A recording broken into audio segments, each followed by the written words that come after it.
Carl Jung explained 5 reasons intelligent people feel lost in shallow connections. Jung's most dangerous discovery wasn't about mental illness or dream symbols. It was about a specific type of person, those whose minds operate at frequencies that make shallow connection feel like psychological torture. This isn't the comfortable lie that popular psychology tells you. You won't hear about just being more vulnerable or lowering your standards. Jung discovered something society refuses to acknowledge. Highly intelligent people are often the loneliest, not because they can't connect, but because they connect too deeply for most relationships to survive. If you've ever felt like you're speaking a different language even when using the same words, if conversations feel like performances rather than connections, if you're surrounded by people yet fundamentally alone, Jung identified you as part of a rare psychological type he called the cognitively isolated. This isn't intellectual arrogance. It's a documented phenomenon Jung witnessed in his most brilliant patients, individuals who felt like aliens among their own species, desperate for authentic connection, yet repelled by the surface-level interactions that satisfied everyone around them. While mainstream psychology preaches that anyone can connect with anyone if they just try harder, Jung found the opposite. Certain minds are wired for depth in a world obsessed with breadth. The very intelligence that allows you to see through surface interactions also makes you crave authenticity that most people cannot provide. Tonight, you'll discover the 5 specific reasons your intelligence might be sabotaging your relationships in ways you've never recognized. More importantly, you'll learn Jung's radical solution, not how to dumb yourself down to fit in, but how to find the rare connections that can match your depth without losing your authentic self in the process. But first, let me share something Jung observed that will change how you see your relational struggles forever. Jung noticed that his most intellectually gifted patients shared a peculiar form of suffering. They could analyze complex psychological patterns, solve intricate problems, and perceive subtleties that escaped others entirely. Yet when it came to relationships, they felt like children pressing their faces against glass, able to see what they wanted but unable to reach it. These weren't socially awkward individuals struggling with basic interaction skills. Many were charming, articulate, professionally successful. They could navigate social situations with apparent ease, but privately, they described a profound emptiness that intensified around other people rather than in solitude. The tragedy, Jung realized, was that the very qualities that made them exceptional thinkers made them relationally homeless. Their minds naturally perceived multiple layers of meaning in every conversation, detected inconsistencies between words and intentions, and craved depth that felt like psychological oxygen. But the world around them seemed satisfied with interactions that felt suffocating. Jung called this the burden of differentiated consciousness. The more clearly you see, the more alone you become. Not because others are inferior, but because your awareness creates natural barriers to the unconscious bonding that satisfies most people. This discovery led Jung to question everything psychology assumed about human connection. What if loneliness among intelligent people wasn't a problem to be solved, but a necessary stage in psychological evolution? What if their relational struggles were actually symptoms of consciousness, trying to evolve beyond conventional intimacy patterns? The question isn't how to force yourself into shallow connections that drain your soul. It's how to honor your depth while finding others who can meet you there, or learning to connect authentically with people whose depth expresses differently than yours. But to understand Jung's solution, you first need to recognize the specific psychological syndrome that creates this isolation. Jung called it cognitive isolation syndrome, and recognizing its symptoms might be the most important psychological insight of your life. Because once you understand why your intelligence creates loneliness, you can finally stop blaming yourself for being too much and start using your depth as a bridge to the authentic connections you've always craved. The 5 reasons Jung identified aren't flaws in your personality. They're symptoms of a consciousness that has outgrown conventional relationship patterns but hasn't yet learned how to connect from its authentic depth. And that learning process, what Jung called individuation within relationship, might be the most important psychological work you'll ever do. Jung identified a specific form of psychological suffering that has no name in popular psychology, but affects millions of highly intelligent, emotionally complex, and spiritually sensitive individuals. He called it cognitive isolation syndrome, the experience of being fundamentally misunderstood at the level of basic perception and values. This isn't social anxiety. Social anxiety fears judgment but still seeks connection. This isn't introversion. Introverts recharge in solitude but can enjoy social interaction when it matches their energy levels. Cognitive isolation is something entirely different. It's the experience of feeling like you're living in a parallel universe where you and everyone else are supposedly speaking the same language, but every conversation feels like a translation that loses the essential meaning. Let me describe what this looks like from the inside. You're at a party, professionally networking, or even on a date. The conversation flows smoothly. You're articulate, engaging, perhaps even entertaining. But underneath, you feel like you're performing a role rather than being yourself. Every response is calculated to maintain the interaction rather than express what you actually think or feel. When someone asks, "How was your day?" you sense they want a brief, pleasant response. But your actual day was a complex tapestry of insights, emotional nuances, and observations about human nature that would take an hour to properly explain and would probably make them uncomfortable. So you say, "Fine, busy but productive," and watch as a tiny piece of your authentic self disappears behind a socially acceptable mask. Jung observed that individuals with cognitive isolation syndrome often report feeling like they're constantly translating themselves into a simpler language. Their natural way of processing experience, seeing patterns, making connections, questioning assumptions, has to be dumbed down to maintain social harmony. But here's what Jung discovered that changed everything about how we understand this condition. The problem isn't that these individuals are socially deficient. The problem is that their consciousness has evolved beyond conventional social interaction patterns. Jung documented 5 specific characteristics that distinguish cognitive isolation syndrome from ordinary social difficulty. First, meaning-making compulsion. These individuals cannot engage in purely surface conversation without feeling psychologically starved. Small talk isn't just boring, it's actively painful because their minds automatically search for deeper significance in every interaction. Second, authenticity allergies. They have visceral negative reactions to social performances, manipulation, or conversations designed to maintain comfortable illusions rather than explore genuine truth. What others experience as normal social lubrication feels like toxicity. Third, complexity tolerance. While most people prefer simple explanations and clear categories, these individuals are comfortable with paradox, ambiguity, and nuance. They become frustrated when conversations demand binary thinking or refuse to acknowledge life's inherent contradictions. Fourth, pattern recognition overwhelm. They automatically perceive subtexts, emotional undercurrents, and behavioral patterns that others miss entirely. This creates a constant stream of information that most people around them cannot see or don't want to acknowledge.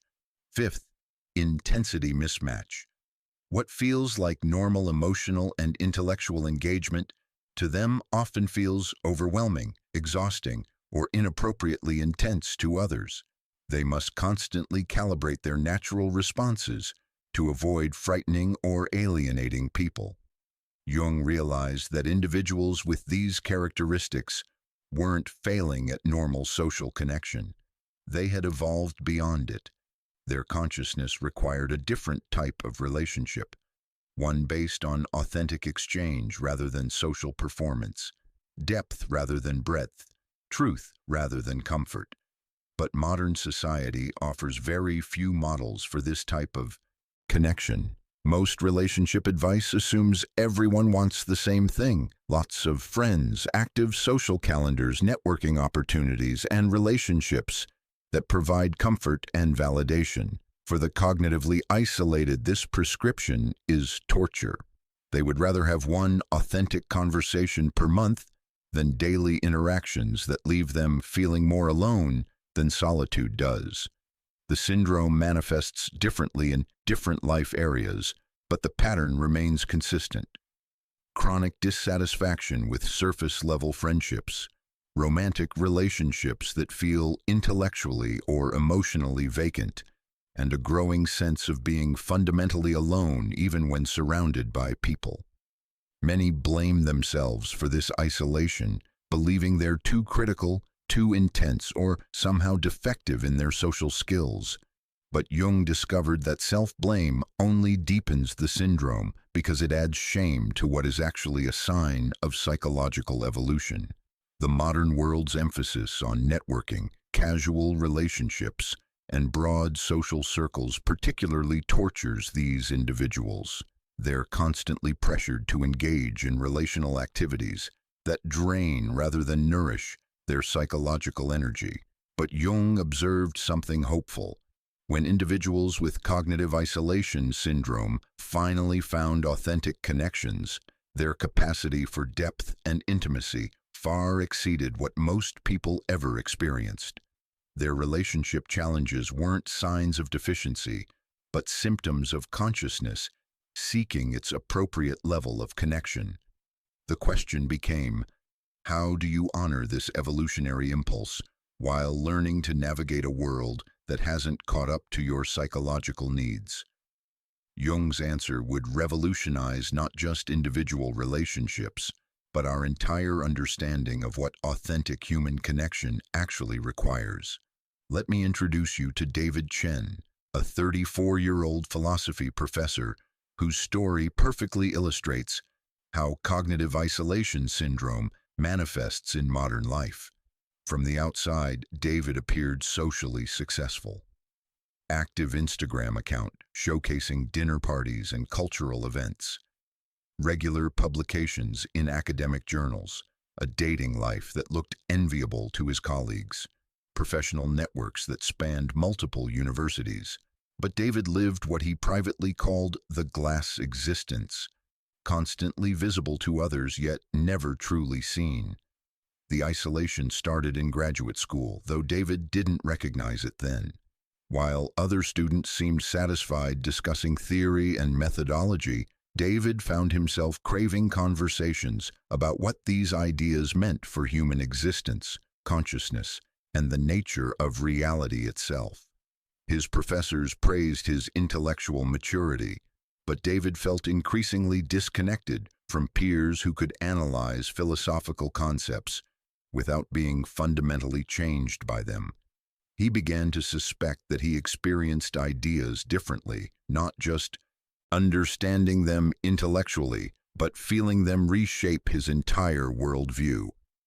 Dating became particularly torturous. David's depth and thoughtfulness initially attracted partners, but relationships followed a predictable pattern: initial fascination, followed by gradual withdrawal, as they realized David couldn't engage in casual conversation without visible effort.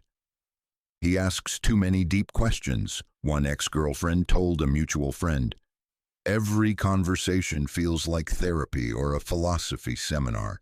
Sometimes I just want to talk about my day without analyzing what it means about modern alienation or whatever." David tried to adapt. He studied how other people conducted relationships, practiced small talk, learned to discuss weather and television shows with apparent interest. But the performance exhausted him. Worse, he realized he was developing contempt for the very people he was trying to connect with. The breaking point came during what should have been a celebratory dinner with colleagues after David received tenure. Surrounded by people who ostensibly shared his interests and intellectual commitments, David felt more alone than he did in his empty apartment. The conversation buzzed around academic politics, publication strategies, and professional gossip. When David tried to steer the discussion toward the actual ideas they were supposedly dedicated to exploring, he was met with polite but palpable discomfort. "You're always so intense," a colleague laughed, not unkindly. "Can't we just enjoy our success without turning everything into an existential crisis?" David smiled and changed the subject, but something inside him broke. He realized he had been unconsciously performing a dumbed-down version of himself for years, engaging in discussions that felt like intellectual junk food, while his mind starved for conversations that matched his actual concerns about meaning, consciousness, and human potential. That night, David wrote in his journal, "I am surrounded by people who supposedly share my deepest interests, yet I feel like an alien trying to explain color to the blind. The loneliness isn't just social, it's ontological. I exist in a different reality than the people around me." Jung would have recognized David's experience immediately as a classic case of cognitive isolation syndrome. David's intelligence hadn't made him arrogant or antisocial. It had evolved beyond conventional relationship patterns, creating natural incompatibilities with surface-level connection. But David was making the same mistake Jung observed in many of his patients, assuming the problem was with other people rather than recognizing his own need for a different approach to relationship. David's story illustrates all 5 characteristics of cognitive isolation syndrome. His meaning-making compulsion made casual conversation feel like psychological starvation.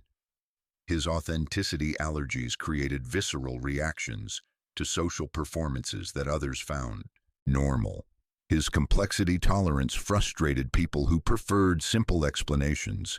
His pattern recognition made him constantly aware of subtexts others couldn't see. His intensity mismatch made his natural engagement style feel overwhelming to others. But David's story doesn't end in isolation. Jung's approach offered him a path not just to connection, but to using his depth as a bridge rather than a barrier to authentic relationships. The transformation began when David stopped trying to change himself to fit conventional relationship patterns and started learning to express his authenticity in ways others could appreciate rather than fear. It wasn't about finding people exactly like him. It was about developing such a clear relationship with his own depth that he could share it as a gift rather than a demand, and appreciate others' different but equally valid ways of engaging with existence. But to understand how David's story resolves, we first need to examine what modern research reveals about the neurobiological foundations of Jung's observations about intelligence and isolation. Contemporary neuroscience has begun validating Jung's century-old observations about the connection between intelligence and social isolation, revealing that some brains are literally wired for depth over breadth, complexity over simplicity, authenticity over social harmony. Dr. Nicole Tétrault's groundbreaking research on gifted individuals shows distinct differences in neural architecture that affect how they process social information, emotional stimuli, and environmental input. Using advanced neuroimaging techniques, her team discovered that highly intelligent brains have increased white matter connectivity between regions responsible for complex reasoning and decreased activity in areas associated with social reward systems. This isn't a deficiency. It's a different configuration optimized for different outcomes. While typical brains find social validation highly rewarding, gifted brains show stronger activation in response to intellectual stimulation, pattern recognition, and complex problem solving. They're literally designed to find ideas more compelling than social approval. Dr. Aaron Barbee's work on network neuroscience reveals even more striking differences. High intelligence correlates with increased connectivity between brain regions responsible for abstract thinking and decreased connectivity with areas governing social conformity and groupthink behaviors. These findings suggest that Jung's concept of cognitive isolation has a neurobiological foundation. Some consciousness configurations naturally resist conventional social bonding, not from personal failing but from neural architecture. Studies from the University of Rochester demonstrate that when highly intelligent individuals engage in group social activities, their brains show patterns associated with stress and cognitive load, rather than relaxation and reward. The social activities that energize most people actually drain their neural resources. Dr. Kazimierz Dabrowski's research on overexcitabilities provides another piece of the puzzle. Intellectually gifted individuals often experience heightened sensitivities across multiple domains: emotional, sensual, imaginational, psychomotor, and intellectual. This creates what Dabrowski called positive disintegration, the breakdown of conventional psychological patterns to make way for more complex integration. From the inside, this feels like being overwhelmed by the intensity of existence itself. Conversations carry emotional undertones that others don't notice. Environmental stimuli register as more intense. Ideas create visceral excitement or distress. Social interactions require constant filtering of overwhelming sensory and emotional information.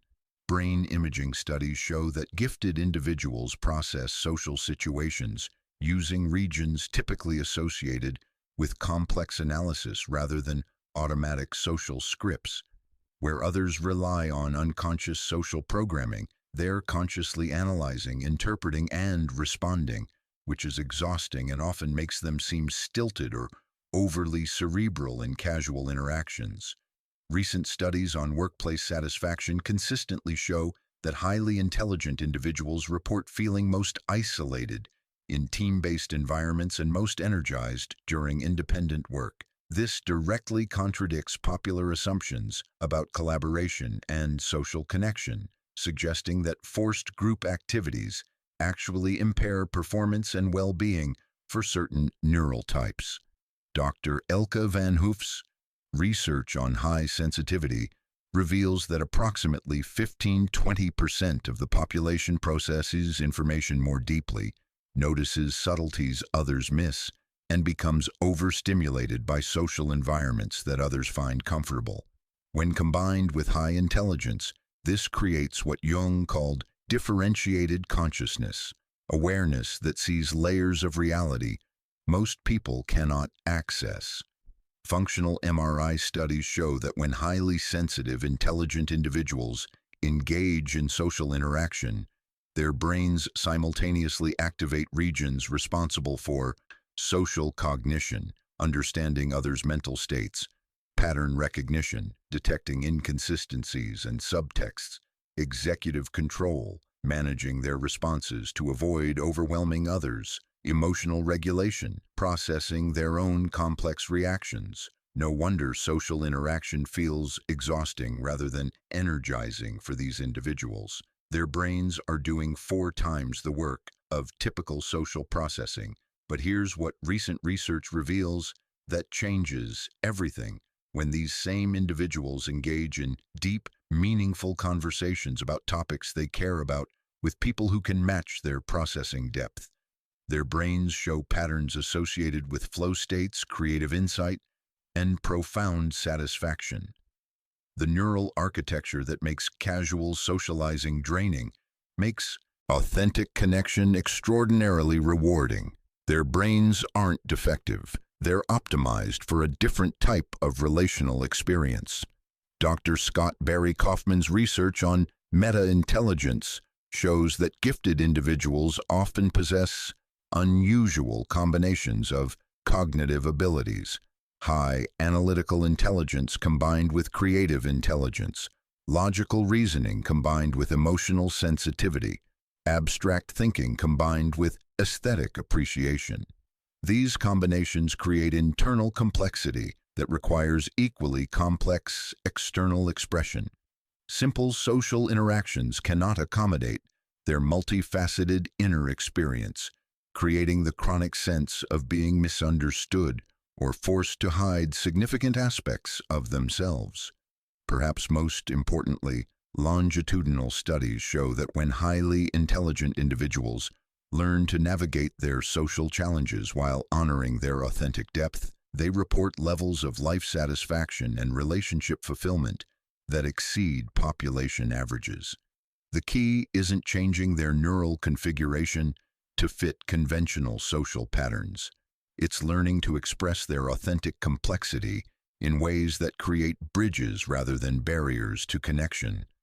Jung's observations about cognitive isolation weren't just psychological theory. They reflected real neurobiological differences that create both relational challenges and extraordinary potential for depth, authenticity, and meaningful connection. Understanding the science validates what many highly intelligent people have always sensed. They're not broken or defective. They're differently configured for different relational possibilities, but configuration alone doesn't determine destiny. The question becomes, how do you use your neural gifts to create the authentic connections you crave? Jung identified 5 specific psychological mechanisms that answer this question. But first, you need to recognize which patterns are currently sabotaging your relational life. Jung identified 5 distinct psychological mechanisms that cause intelligent people to feel lost in shallow connections. Each represents not a personal failing but a cognitive strength that becomes a relational liability in a culture that prioritizes comfort over depth, agreement over authenticity, and social harmony over psychological truth. Understanding these 5 reasons will transform how you see your relationship challenges forever. Reason 1. The depth perception problem. Intelligent individuals naturally perceive multiple layers of meaning in every conversation, seeing implications, contradictions, and subtexts that others miss entirely. What feels like normal perception to them creates overwhelming complexity for others. When someone says fine in response to how are you, the depth perceiver automatically notices vocal tone, facial micro-expressions, body language incongruencies, and contextual factors that reveal the person is actually stressed, disappointed, or struggling with something they don't want to discuss. But now the depth perceiver faces an impossible choice: acknowledge what they've observed, which might make the other person defensive or uncomfortable, or pretend they only heard the surface response, which feels like a betrayal of their authentic perception. This isn't mind reading or psychological manipulation. It's simply how their consciousness processes information. They cannot turn off their awareness of complexity any more than you can choose not to see the color blue. The tragedy is that this depth perception, which could create profound empathy and understanding, instead creates distance because others experience it as invasive or inappropriately intense. Jung observed that depth perceivers often develop what he called perceptual guilt, feeling bad about seeing what others can't or don't want to see. They learn to pretend they only notice surface information, gradually disconnecting from their own authentic awareness. But this creates psychological splitting. Part of them engages in the conversation at the level others can handle, while another part remains isolated with perceptions they cannot share. Over time, the isolated part grows larger, while the connected part becomes increasingly performative. Reason 2. The authenticity imperative. High intelligence often correlates with intense sensitivity to authenticity versus performance. These individuals have visceral negative reactions to social interactions that feel scripted, manipulative, or designed to maintain comfortable illusions rather than explore genuine truth. What others experience as normal social lubrication, polite inquiries, conventional compliments, strategic self-presentation, feels toxic to the authenticity-sensitive person. They can sense when conversations are designed to achieve social outcomes rather than create genuine exchange. This creates a terrible double bind. Engaging authentically often makes others uncomfortable because authentic expression includes ambivalence, complexity, and emotional truth that disrupts social comfort. But engaging inauthentically feels like psychological death. Jung noticed that highly intelligent individuals often oscillate between brutal honesty that alienates others and careful performance that alienates themselves. Neither strategy creates the authentic connection they crave. The authenticity imperative isn't perfectionism or rigid standards. It's a psychological necessity. Just as some people need physical movement to feel alive, these individuals need authentic expression to maintain psychological vitality. But most social situations are constructed to minimize authenticity in favor of predictability and comfort. The authenticity-driven person must either violate their psychological needs or violate social expectations, and either choice creates isolation. Reason 3. The complexity tolerance. While most people prefer simple explanations and clear categories, intelligent individuals are comfortable with paradox, ambiguity, and nuance. They become frustrated when conversations demand binary thinking or refuse to acknowledge life's inherent contradictions. When someone asks, "Do you like your job?" the complexity-tolerant person might authentically respond, "I find the intellectual challenges stimulating and deeply meaningful, but the bureaucratic aspects drain my creativity, and I'm ambivalent about whether the institution's mission aligns with my values, though I appreciate the security and collaborative opportunities." But this level of nuanced response often overwhelms others who prefer simple categories. "Yes, I love it," or "No, I hate it." The complexity-tolerant person must constantly translate their multifaceted experience into digestible simplicities, which feels like repeatedly cutting off pieces of their authentic self to fit into conversational boxes that are too small. Jung observed that complexity tolerance often develops from early experiences with contradictory family dynamics, cultural conflicts, or internal psychological tensions that couldn't be resolved through simple either-or thinking. These individuals learn to hold multiple perspectives simultaneously, to find truth in paradox, and to remain curious about ambiguity rather than rushing toward premature closure. But this psychological skill becomes a social liability when others interpret complexity tolerance as indecisiveness, intellectualization, or inability to take clear stands on important issues.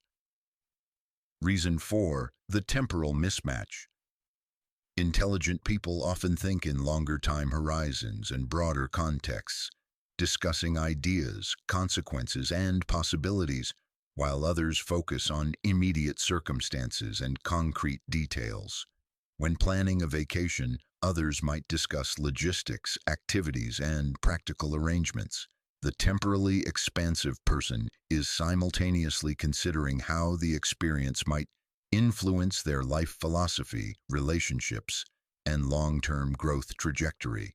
This isn't impracticality, it's a different relationship with time and causation. They naturally see how present choices create future consequences, how current events connect to historical patterns, how personal experiences reflect universal themes. But this temporal expansion often makes them seem disconnected from immediate reality or overly analytical about simple matters. Others experience their broader perspective as unnecessarily complicating straightforward situations. The temporal mismatch creates conversational rhythm problems. While others move quickly through topics, the temporally expansive person is still processing the deeper implications of earlier subjects. They're always slightly out of sync with conventional conversational flow. Reason 5. The intensity differential.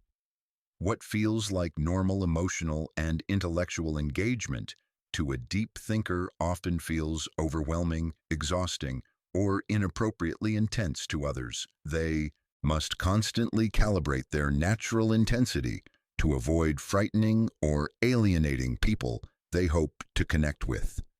This isn't dramatic personality or attention-seeking behavior.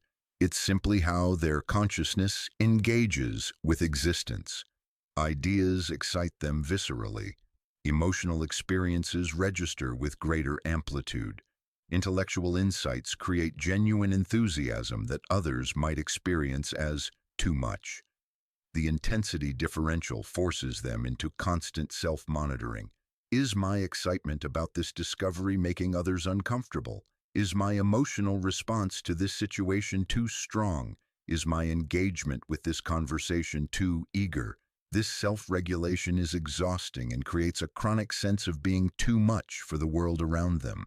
Over time, they learn to dampen their natural intensity, but this creates internal depression and disconnection from their own vitality. Jung observed that intensity is often a sign of psychological aliveness rather than emotional instability. These individuals feel deeply because they're deeply engaged with existence itself.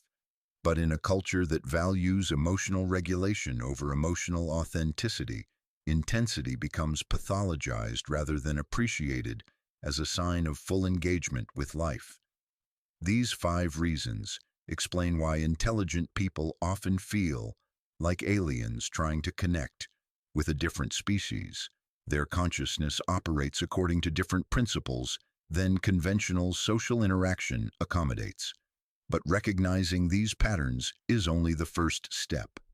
Next, we need to understand the escalating dangers of trying to force yourself into shallow connections that violate your psychological nature. Jung observed 5 progressive psychological dangers that occur when intelligent individuals attempt to force themselves into shallow connections rather than seeking authentic relationships. These dangers escalate over time, potentially causing permanent damage to psychological health and relational capacity. Understanding these dangers might be the most important insight you gain from Jung's work, because many intelligent people are unknowingly destroying their capacity for authentic connection by pursuing the wrong type of relationships. Danger 1. Persona inflation. The first danger is developing what Jung called an inflated persona, an elaborate false personality designed to fit social expectations, eventually losing contact with authentic desires, values, and emotional responses. It starts innocently. You learn to tone down your intensity in conversations.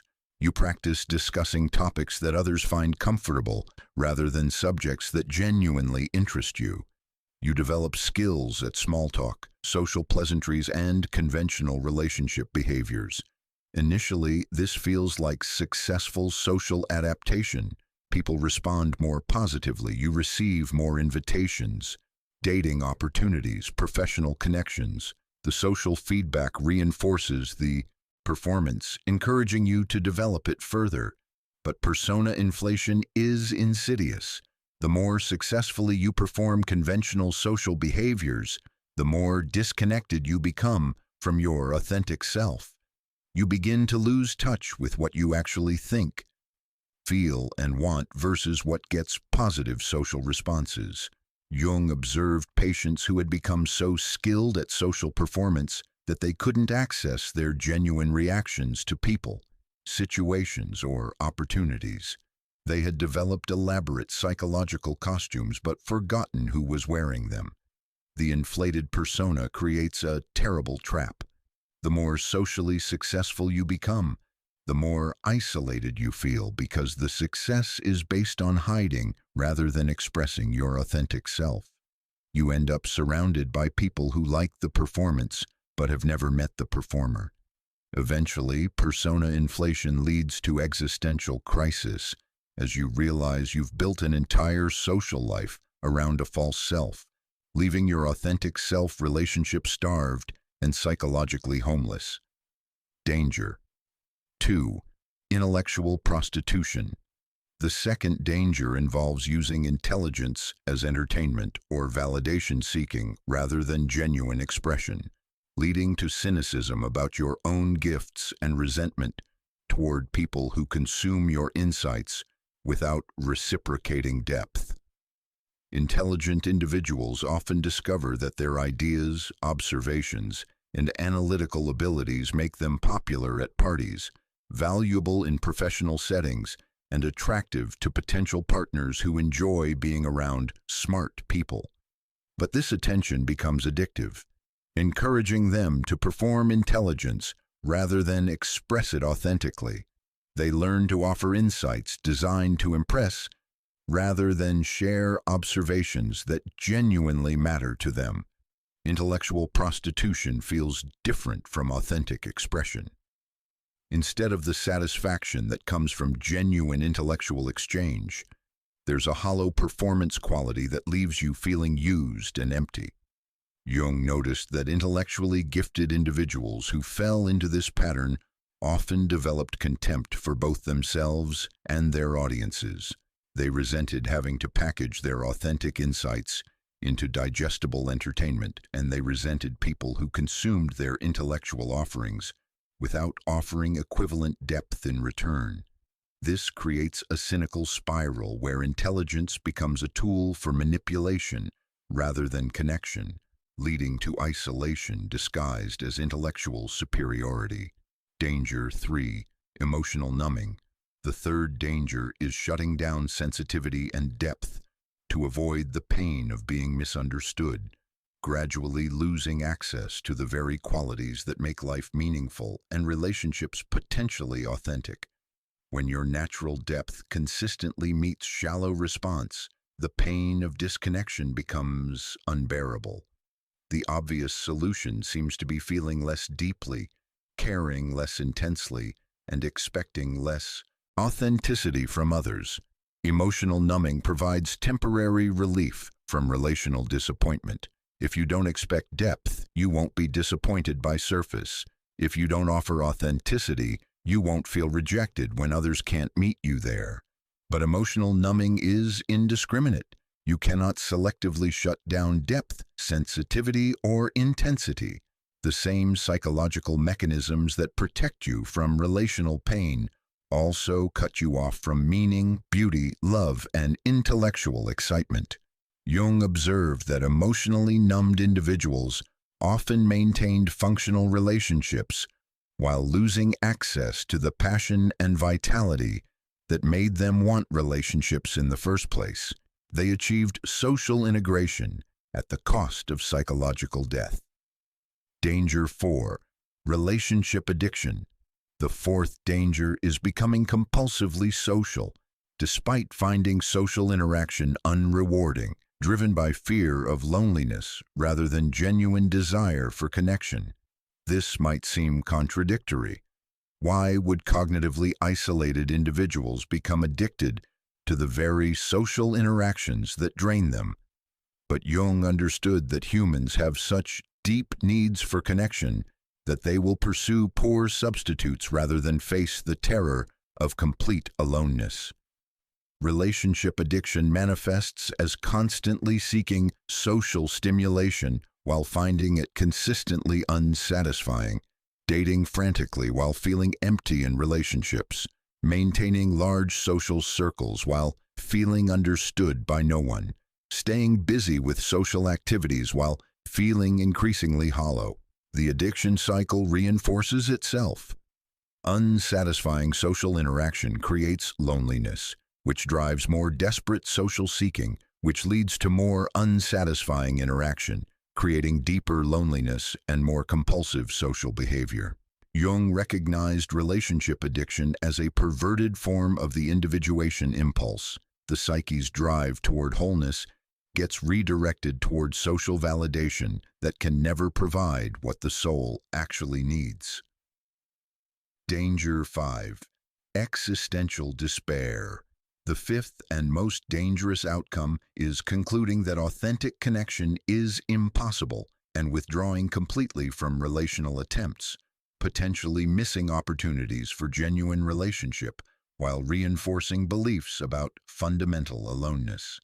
Existential despair feels different from depression. Depression involves emotional numbness. Existential despair involves painful clarity about the impossibility of being known and understood by others. Individuals in existential despair often possess devastating insight into human nature, relationship dynamics, and social illusions. They can see through conventional relationship promises to the underlying loneliness that most people spend their lives trying to escape. But this clarity becomes a prison. If authentic connection is impossible, why try? If others cannot handle your depth, why expose yourself to rejection? If relationships inevitably disappoint, why not embrace solitude? Jung recognized existential despair as the most dangerous stage because it contains elements of truth mixed with hopeless conclusions. Yes, most relationships are shallow. Yes, many people cannot handle authentic depth. Yes, conventional relationship advice is inadequate for complex individuals. But the despairing conclusion that authentic connection is impossible prevents individuals from discovering the relationships that could meet their depth without requiring them to diminish themselves. Jung observed that individuals who persisted in forcing shallow connections often developed what he called the provisional life, constantly preparing for real relationships while settling for simulated ones, never fully investing in connections that feel authentic because they're too busy maintaining connections that feel expected. But Jung also discovered something hopeful. These dangers aren't inevitable destinations. They're warning signs that point toward the need for a completely different approach to relationship. Instead of forcing yourself into conventional relationship patterns, Jung developed a revolutionary alternative, learning to connect from a place of psychological wholeness rather than social need. Jung developed a radical alternative to forced social integration that he called relating from individuation, learning to connect from a place of psychological wholeness rather than social need. This approach doesn't require you to change your fundamental nature or settle for shallow connections. Instead, it transforms your depth into a bridge rather than a barrier to authentic relationship. The individuation approach to connection operates on a revolutionary principle. Authentic relationship becomes possible only when you stop needing others to be different than they are while remaining completely true to who you authentically are. This isn't compromise or accommodation.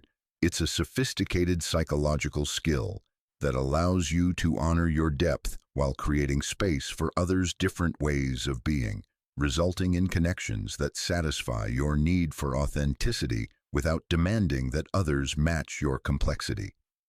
Step 1. Shadow integration. The journey begins with acknowledging and accepting the parts of yourself that find most people boring, superficial, or emotionally unavailable, rather than trying to suppress these judgments as arrogant or antisocial. Jung recognized that intelligent individuals often carry tremendous guilt about their intellectual and emotional superiority to others.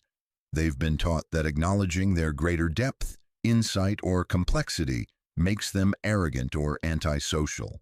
But suppressing awareness of your actual capabilities and needs doesn't create humility.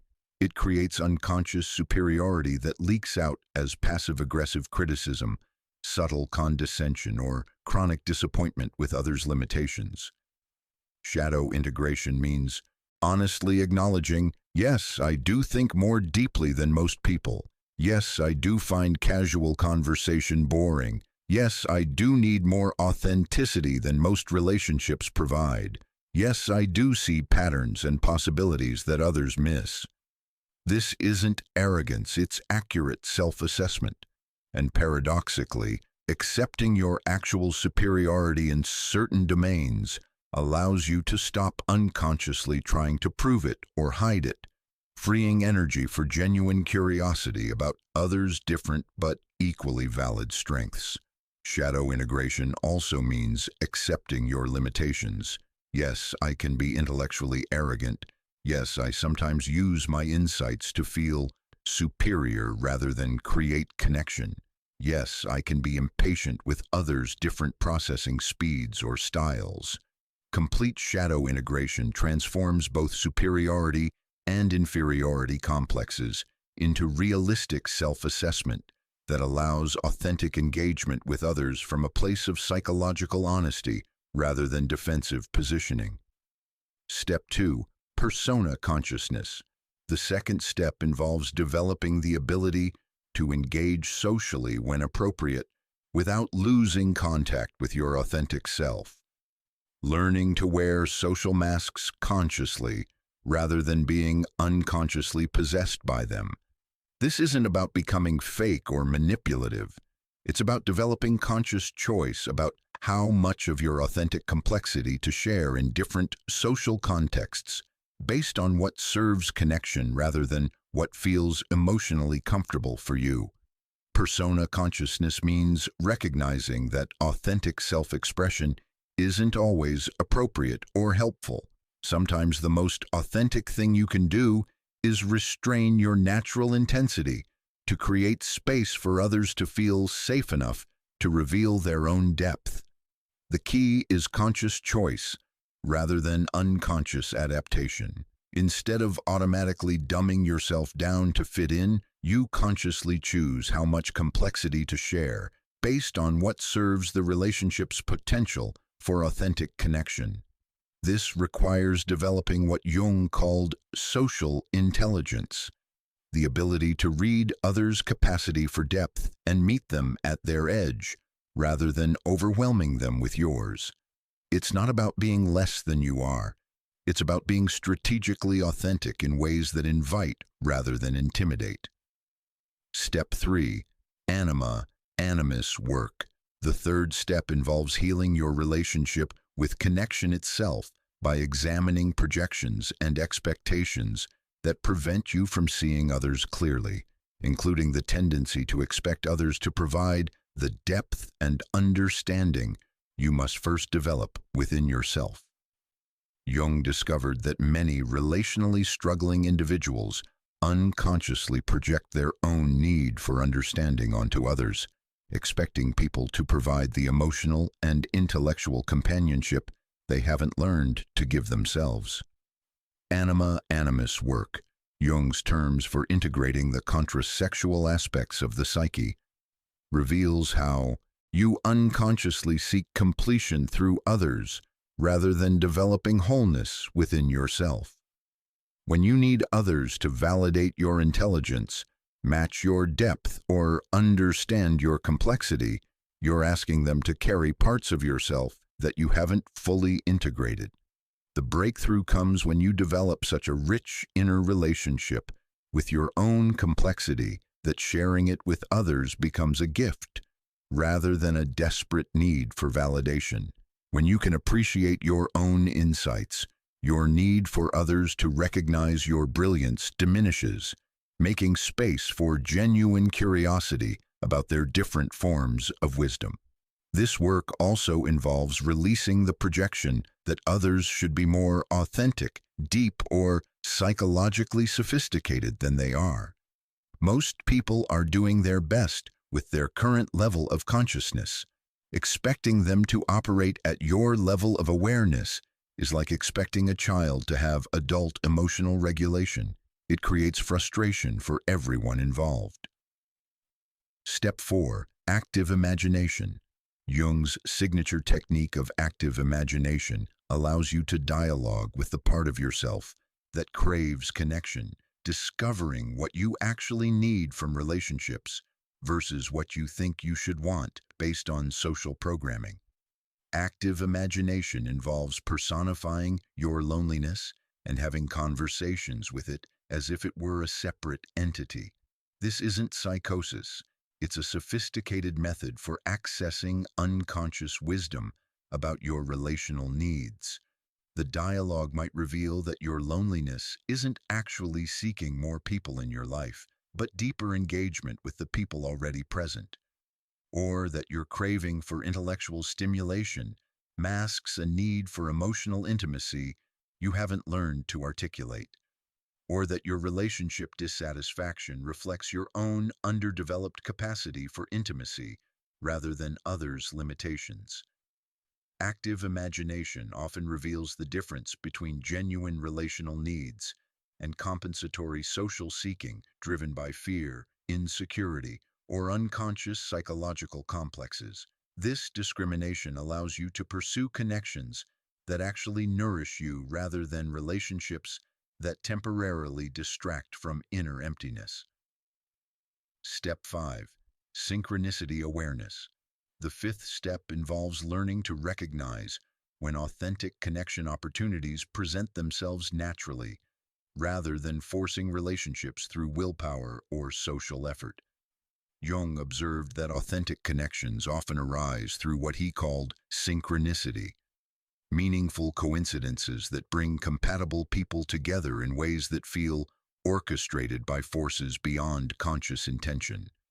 Synchronicity awareness means becoming sensitive to the difference between relationships you create through social effort and relationships that emerge organically through shared interests, mutual recognition, or circumstantial alignment.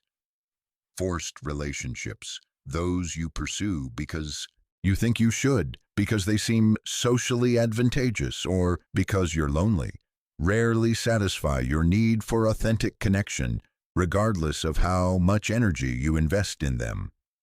Synchronistic relationships, those that arise naturally through authentic self-expression and genuine shared interests, often provide the depth and understanding you've been seeking with minimal effort or social performance.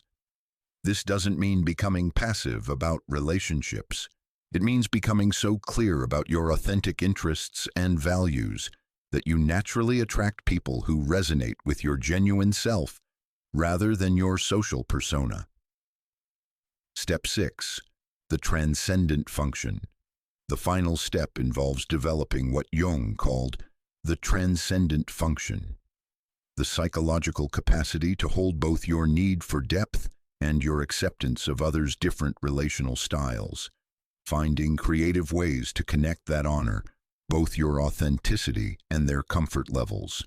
The transcendent function allows you to transcend the either-or thinking that typically traps intelligent people in relationship struggles. Instead of choosing between being authentic and alienating others, or being socially acceptable and betraying yourself, you develop creative third options that satisfy both needs. This might mean finding ways to express your complexity through service to others' growth rather than demanding they match your sophistication, or discovering how to appreciate others' practical wisdom while sharing your theoretical insights in ways they can apply to their lives. The transcendent function transforms relationship from a zero-sum game where someone must compromise their nature into a creative collaboration where different strengths complement each other. Jung emphasized that the goal isn't to find people who think exactly like you, but to develop such a solid relationship with yourself that you can appreciate others' different ways of being without needing them to change to accommodate your intensity or complexity. This approach to relationship requires patience, psychological sophistication, and willingness to do the inner work that most people avoid, but it leads to connections that are both authentic and sustainable. Relationships that honor your depth while creating genuine intimacy with others who may express their own depth differently than you do. The individuation approach to connection doesn't promise that you'll suddenly find dozens of people who match your complexity, but it does promise that you'll develop the capacity to create authentic connections with the people who are already in your life, while becoming magnetic to others who can appreciate depth without needing to possess it themselves. Jung documented contrasting examples of how intelligent individuals either successfully navigated or tragically failed to resolve their relationship challenges, revealing that psychological sophistication alone doesn't guarantee relational success. It's how you use your gifts that determines whether intelligence becomes a bridge or a barrier to authentic connection. The Bitter Genius, a Cautionary Tale. Dr. Wilhelm Reichmann was a brilliant mathematician whose story Jung followed for over 2 decades. Reichmann possessed extraordinary analytical abilities, could see patterns in complex systems that eluded other experts, and made theoretical contributions that influenced his field for generations. But Reichmann's intellectual gifts became a psychological prison. In his early 30s, Reichmann began noticing that colleagues couldn't follow his reasoning processes. What seemed obvious to him required lengthy explanations for others to grasp. Social conversations felt intellectually stifling. He found himself constantly bored by others' limited perspectives and frustrated by their inability to engage with ideas at his level of sophistication. Rather than seeing this as an opportunity to develop his capacity for different types of connection, Reichmann concluded that other people were simply intellectually inferior. He began avoiding social situations, viewing relationships as waste of time that could be better spent pursuing mathematical insights. Why should I pretend to find their conversations interesting when they contribute nothing to my understanding of reality? Reichmann wrote in his journal, "I would rather spend an evening with a mathematical theorem than with people whose minds cannot grasp basic logical principles." Initially, Reichmann's isolation felt liberating. Freed from social obligations, he made rapid progress in his research. His mathematical insights deepened. His theoretical work became more sophisticated and original. But isolation gradually twisted Reichmann's relationship with his own intelligence. What had been a gift for seeing patterns became a weapon for feeling superior. His insights, no longer shared with others, lost their capacity to contribute to human knowledge. His brilliance became self-referential rather than generative. By his 50s, Reichmann had developed what Jung called intellectual narcissism, an inflated identification with his cognitive abilities that prevented him from seeing others as fully human. He viewed himself as a different species, fundamentally alone among intellectual inferiors. The tragedy wasn't just personal. Reichmann's mathematical insights, which could have advanced human understanding significantly, died with him because he never learned to communicate them in ways others could comprehend and build upon.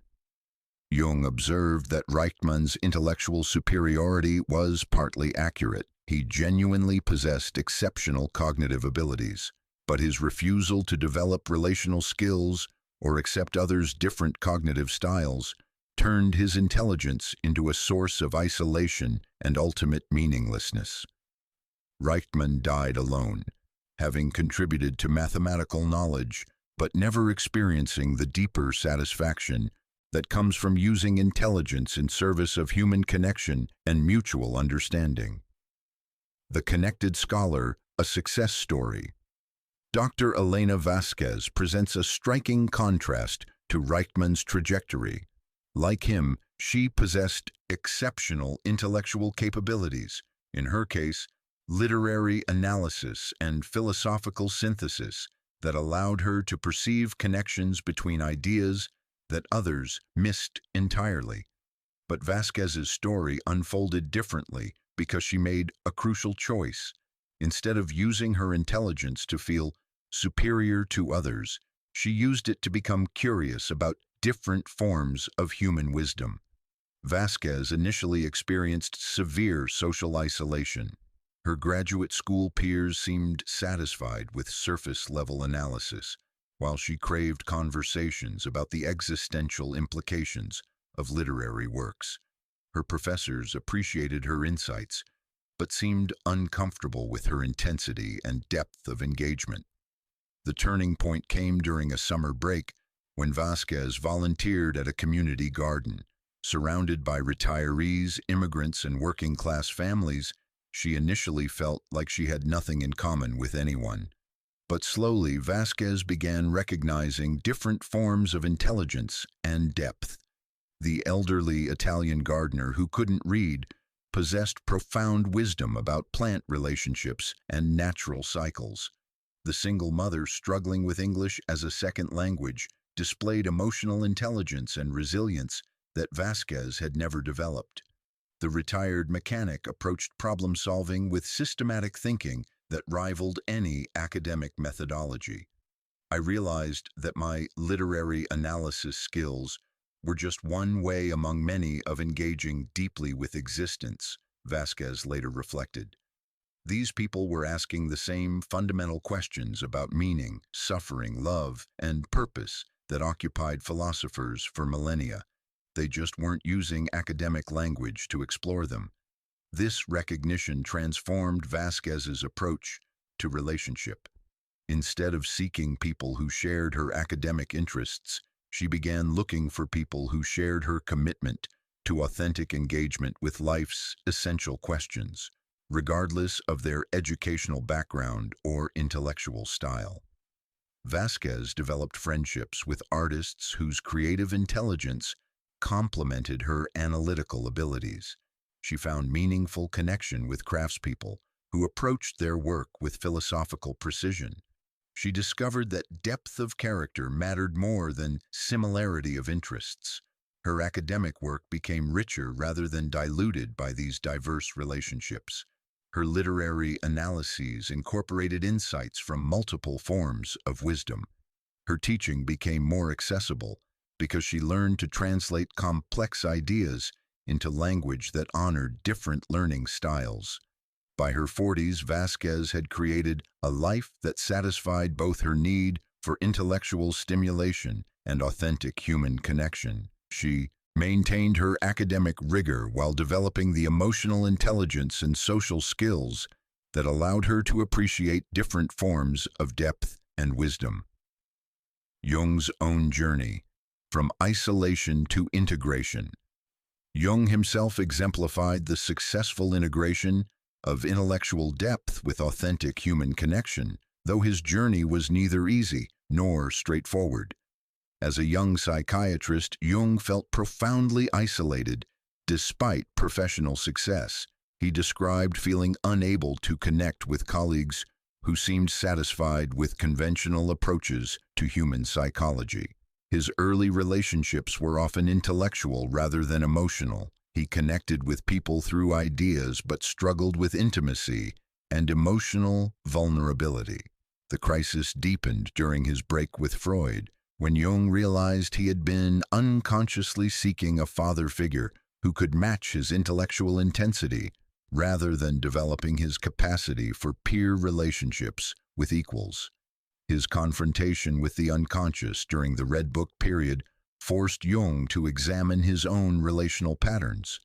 Through active imagination and shadow work, he discovered that his intellectual superiority was partly a defense against the terror of being truly known and potentially rejected.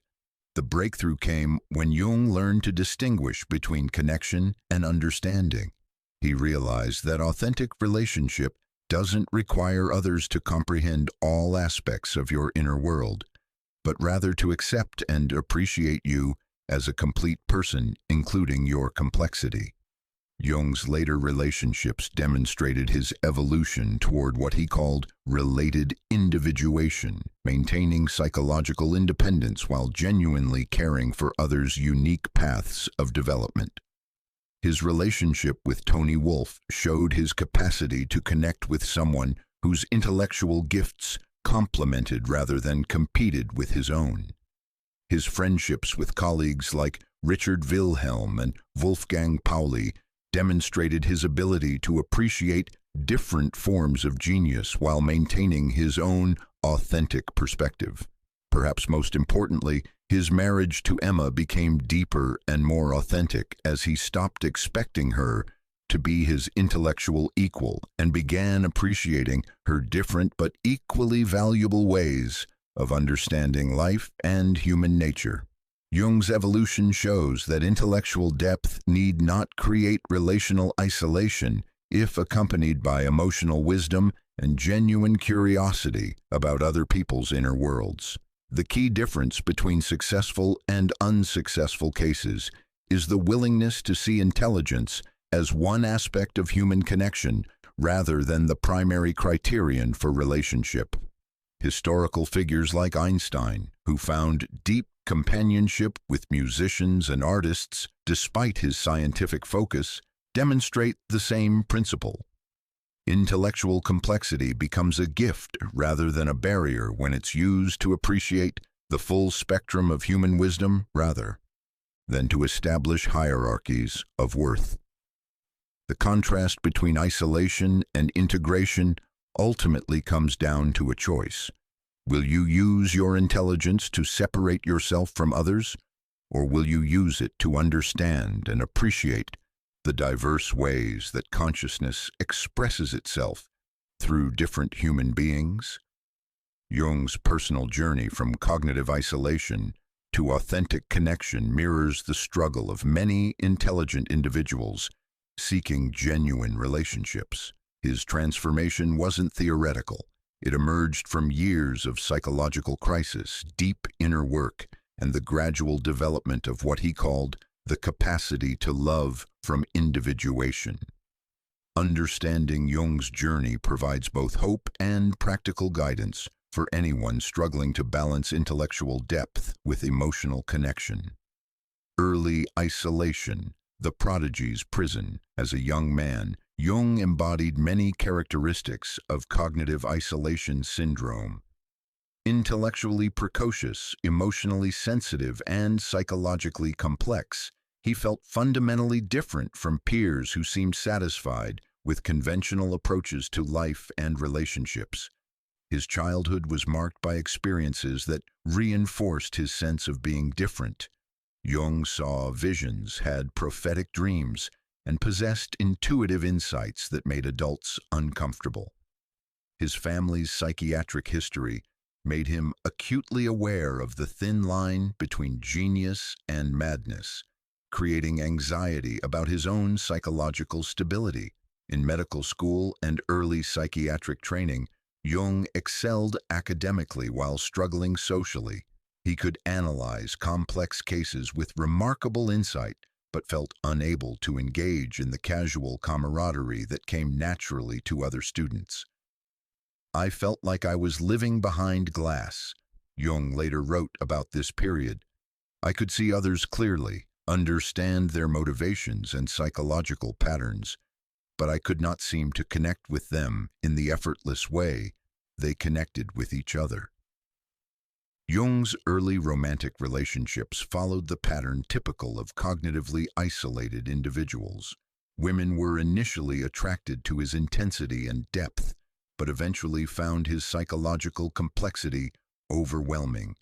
He analyzed their behavior, interpreted their dreams, and discussed their relationships with such insight that they felt exposed rather than understood.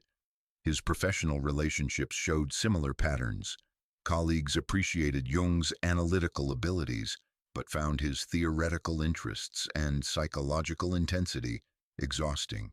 He was respected but not warmly liked, a pattern that would continue until he learned to moderate his natural intensity without losing his authentic self.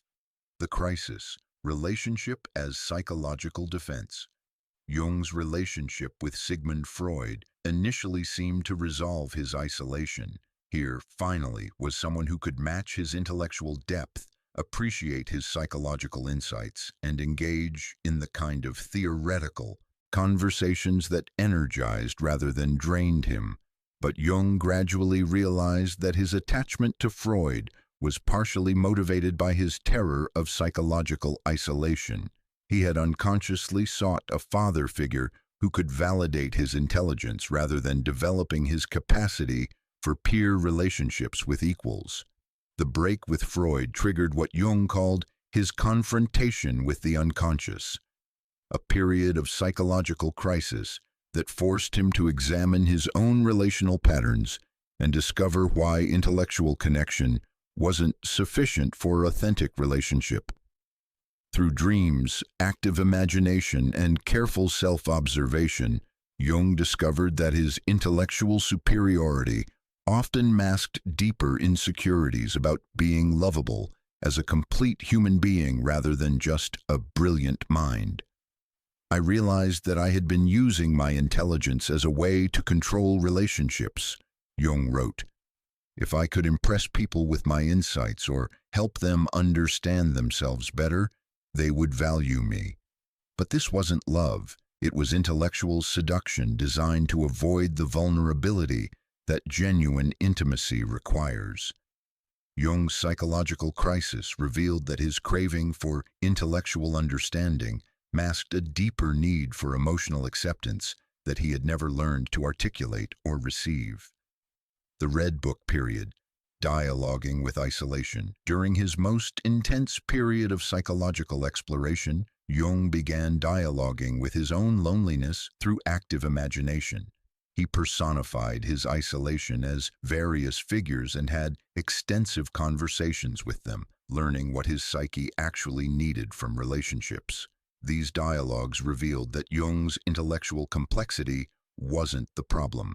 It was his unconscious demand that others match or appreciate his sophistication in order to qualify for relationship with him.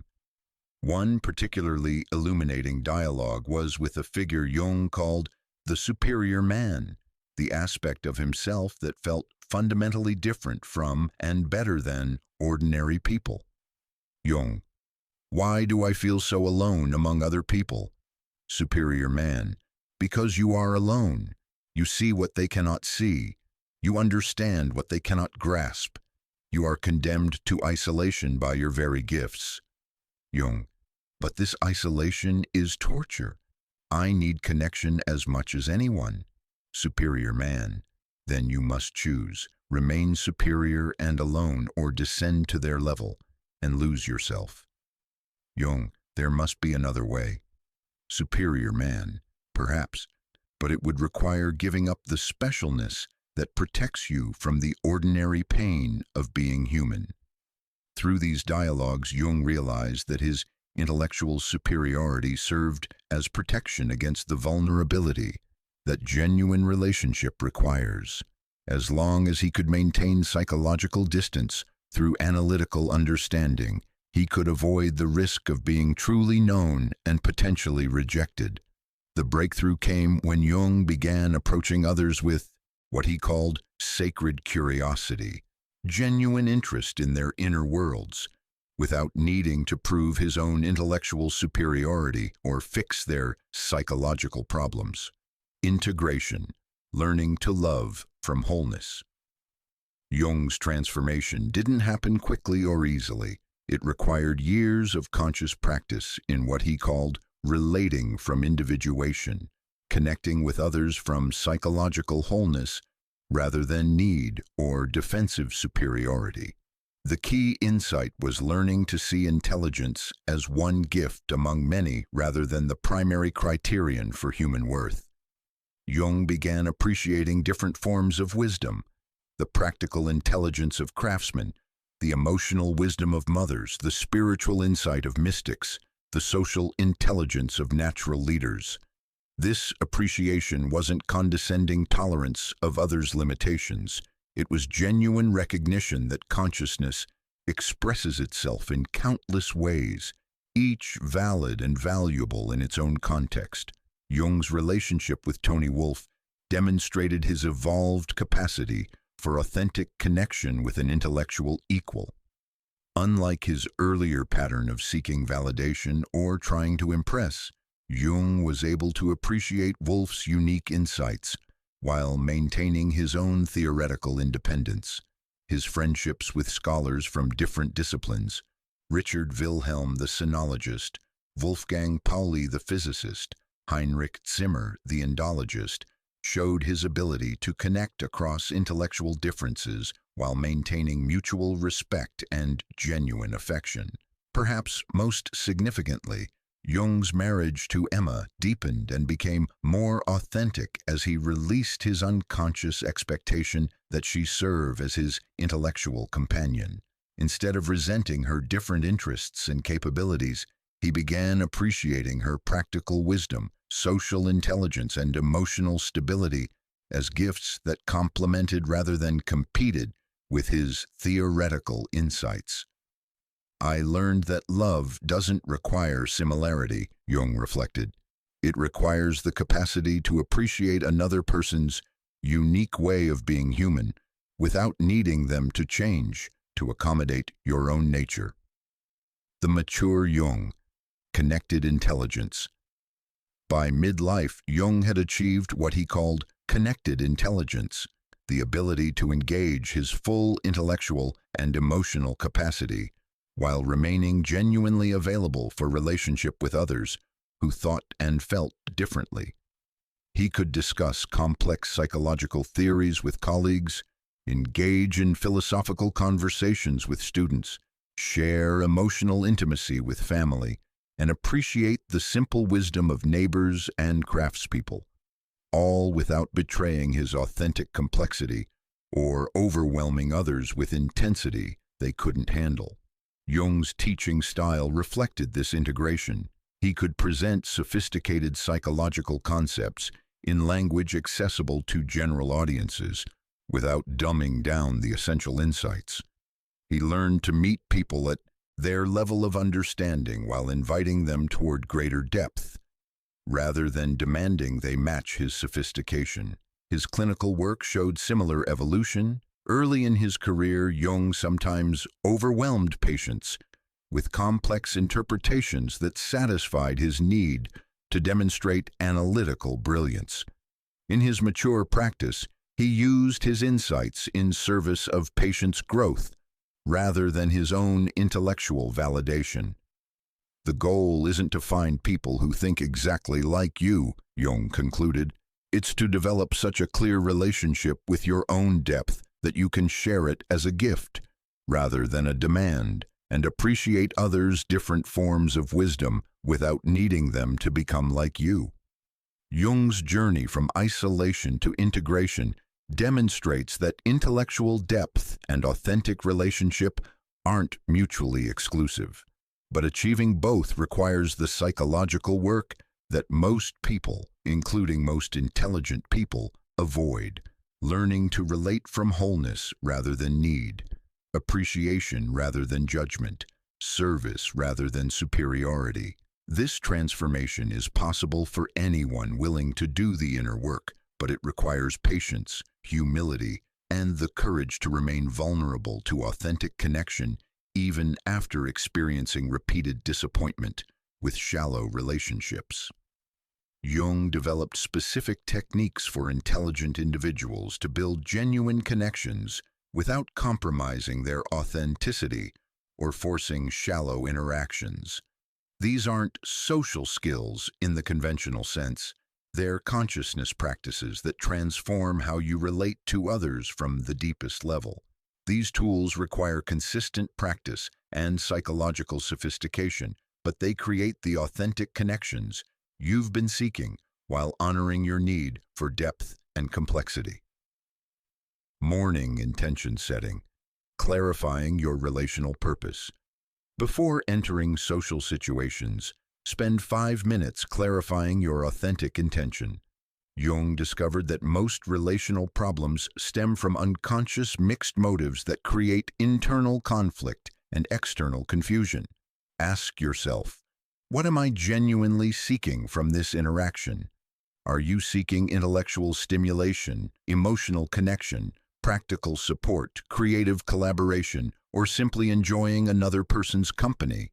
Or are you unconsciously seeking validation, trying to prove your worth, avoiding loneliness, or fulfilling social obligations.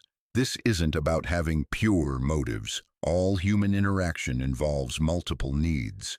But consciousness about your actual intentions allows you to engage more authentically and adjust your approach to match your genuine purpose. If you're seeking intellectual stimulation, you can enter the situation with curiosity about what you might learn rather than frustration about what others might not understand. If you need emotional support, you can ask for it directly rather than hoping others will intuitively provide it. Jung emphasized that authentic connection becomes possible when you stop expecting others to meet needs you haven't clearly identified for yourself. Write your intention in one sentence before important social interactions. I want to enjoy Sarah's company without needing her to understand my work stress.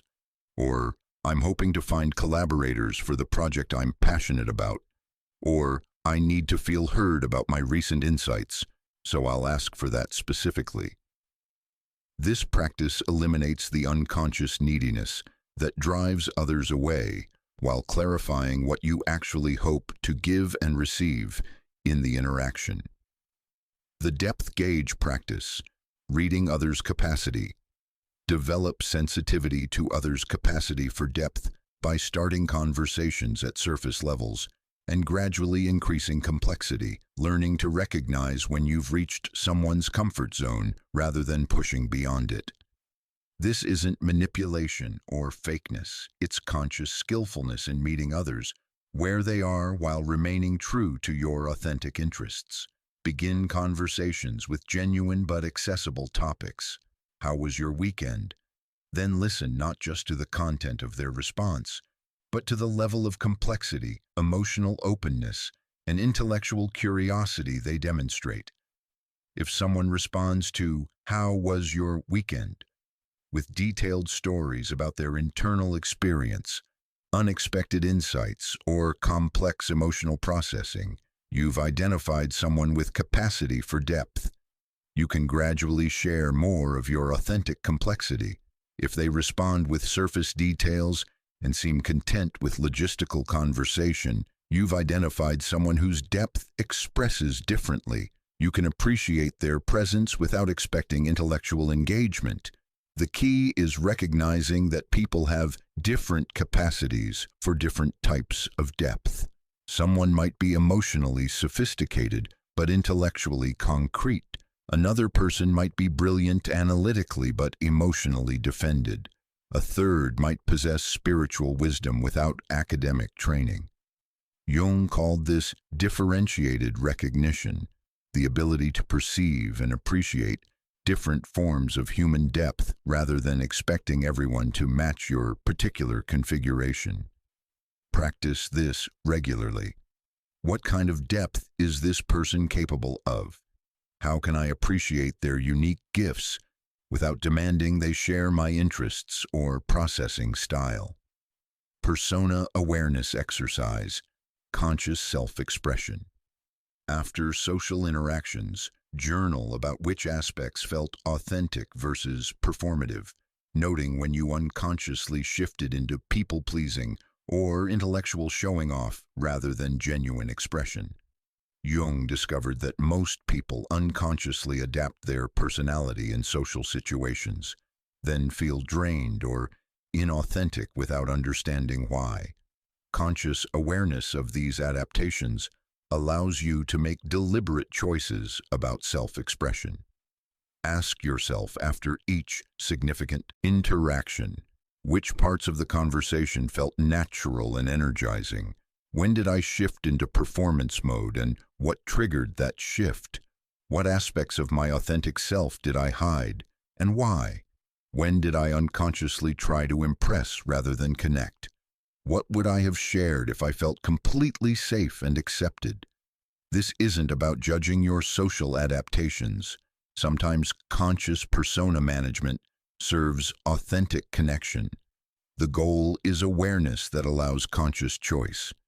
You might discover that you automatically intellectualize when feeling emotionally vulnerable, or that you people please when sensing disapproval, or that you show off when feeling insecure about your worth.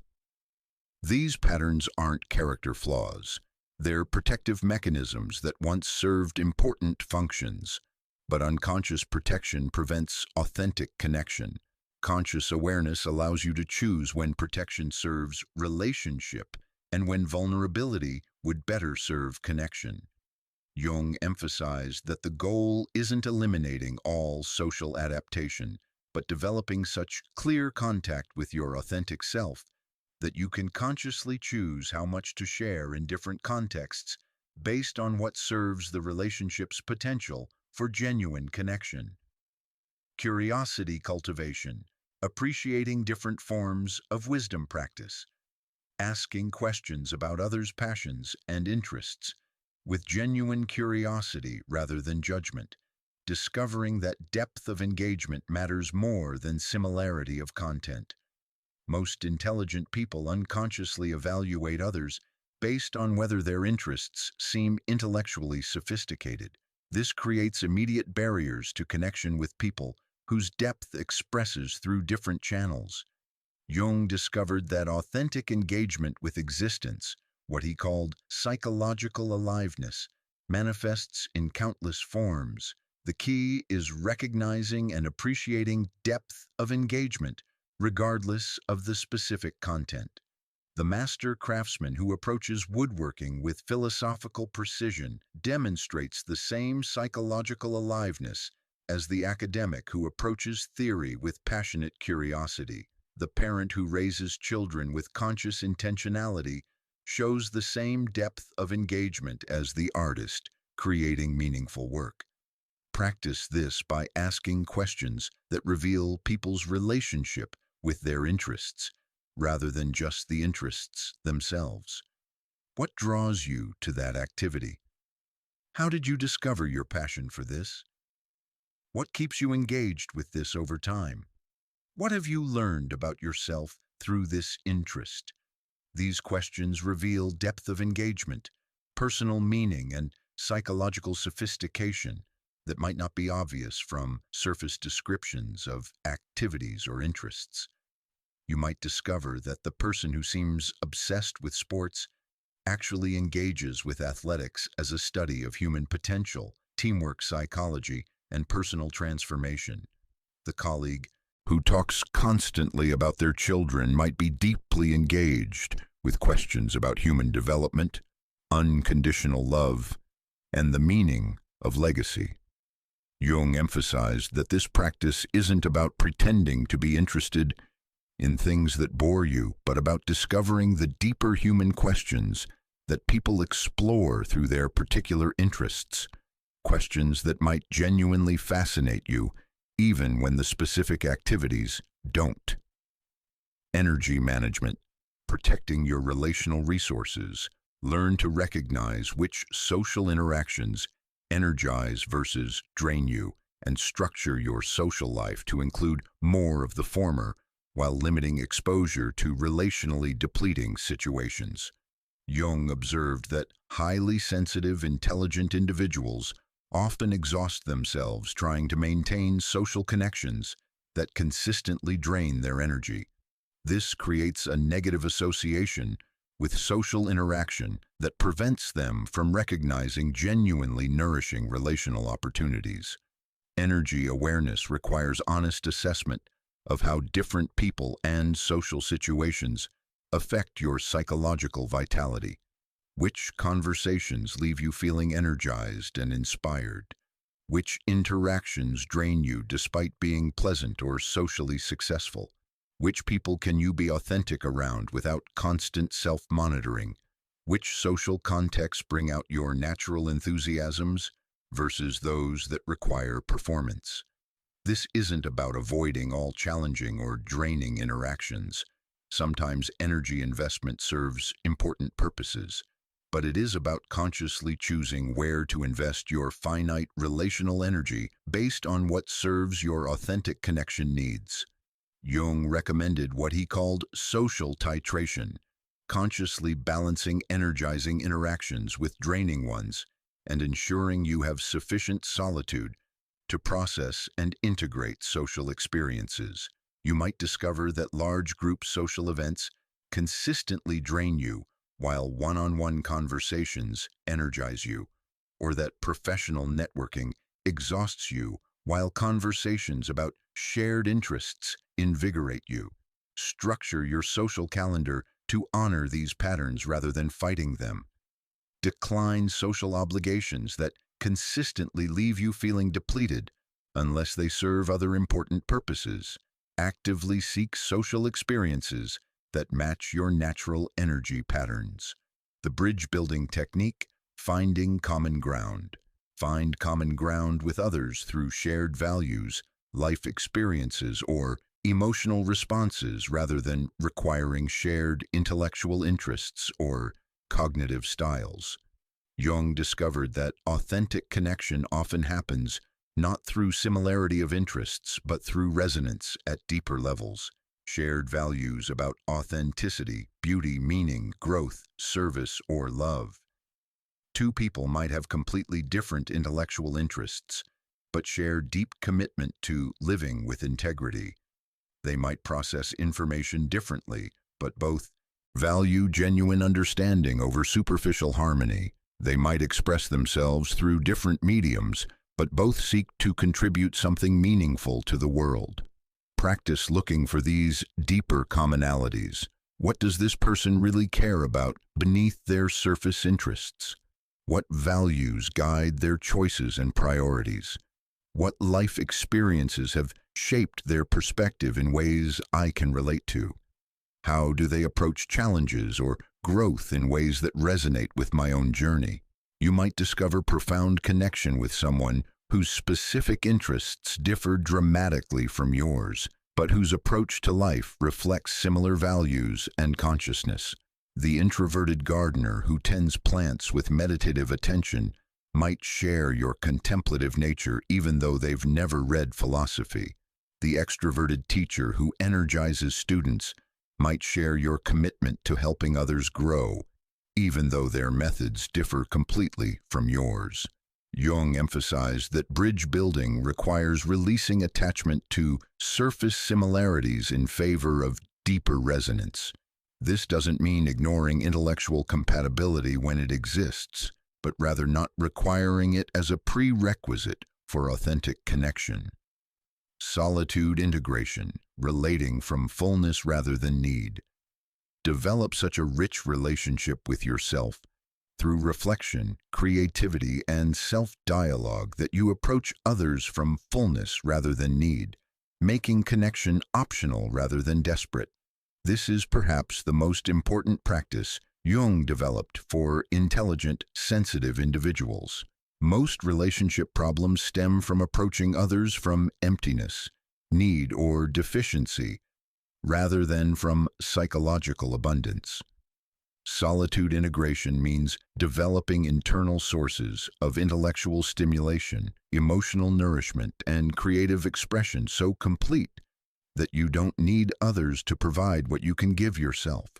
This might involve daily practices of reflection, journaling, or meditation that provide the depth of inner dialogue you crave, creative pursuits that allow full expression of your complexity and intensity, intellectual engagement with books, ideas, or projects that satisfy your need for mental stimulation, spiritual practices that connect you with meaning and transcendence, physical activities that help you feel embodied and vitally alive. The goal isn't becoming self-sufficient to the point of not needing relationships. It's developing such a rich inner life that you approach others from curiosity about what they might add to your already full existence, rather than desperation about what they might provide for your empty one. When you're psychologically full, social interaction becomes exploration rather than seeking. You can appreciate others' gifts without needing them to complete you. You can offer your own depth as a contribution rather than demanding others provide equivalent depth in return. Jung emphasized that this practice transforms the entire quality of your relationships. Instead of unconsciously seeking people to fill psychological voids, You consciously choose connections that enhance your already meaningful life. People can sense the difference between someone approaching from need versus fullness. The latter is attractive and non-threatening. The former creates pressure and often triggers avoidance.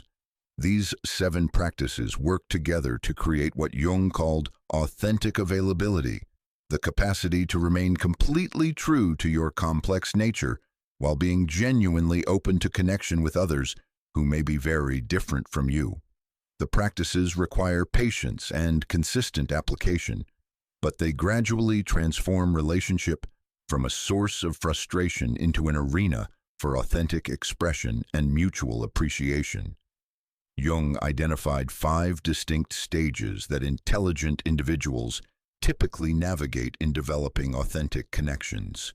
Each stage represents a different level of psychological sophistication and relational skill, and understanding this progression can help you recognize where you are in your own journey while avoiding the pitfalls that trap people in earlier stages. Most people cycle through these stages multiple times, often regressing under stress or when encountering new relational challenges. But the overall trajectory moves toward increasing authenticity and decreasing need for others to be different than they are. Stage 1. Intellectual superiority. The first stage involves using intelligence as a barrier to connection, unconsciously believing that others must match your cognitive abilities to be worthy of relationship. This stage often develops during adolescence or early adulthood, when intellectual gifts first become apparent. The individual discovers they can analyze situations, solve problems, or perceive patterns that escape others entirely. Initially, this feels like a superpower, a way to navigate the world with greater effectiveness and understanding. But intellectual superiority quickly becomes a relational prison. The individual begins evaluating potential friends, romantic partners, and colleagues based primarily on their intellectual sophistication. Conversations become unconscious tests of the other person's cognitive abilities, and those who fail to demonstrate sufficient intelligence are dismissed as not worth my time. This stage feels protective because it shields the individual from the vulnerability required for authentic intimacy. As long as you can maintain psychological distance through analytical superiority, you don't have to risk being truly known and potentially rejected. People in this stage often think, most people are boring and superficial. I can't help it that I need more intellectual stimulation than they can provide. I'm not arrogant, I just have higher standards for meaningful conversation. But intellectual superiority creates profound isolation disguised as choosiness. The individual becomes increasingly disconnected from their own emotional needs and others' non-intellectual gifts. They may achieve professional success and gain respect for their analytical abilities, but they remain fundamentally alone. The stage typically begins breaking down when the individual realizes that intellectual isolation isn't satisfying their deeper needs for connection, understanding, and love. The analytical achievements that once felt meaningful begin feeling empty without authentic relationships to share them with. Stage 2. Forced integration. The second stage involves attempting to fit into conventional social patterns by suppressing authentic interests and insights to gain social acceptance. This stage usually follows a period of painful recognition that intellectual superiority creates loneliness rather than connection. The individual decides to work on their social skills and learn to engage in the types of interactions that seem to satisfy others. They practice small talk, learn to discuss popular culture, develop skills at casual social interaction, and suppress their natural intensity and complexity to avoid overwhelming others. Initially, forced integration seems successful. The individual receives more social invitations, dating opportunities, and professional networking connections. others respond more positively to their improved social skills. The feedback reinforces the belief that authenticity was the problem and performance is the solution. But forced integration creates internal splitting.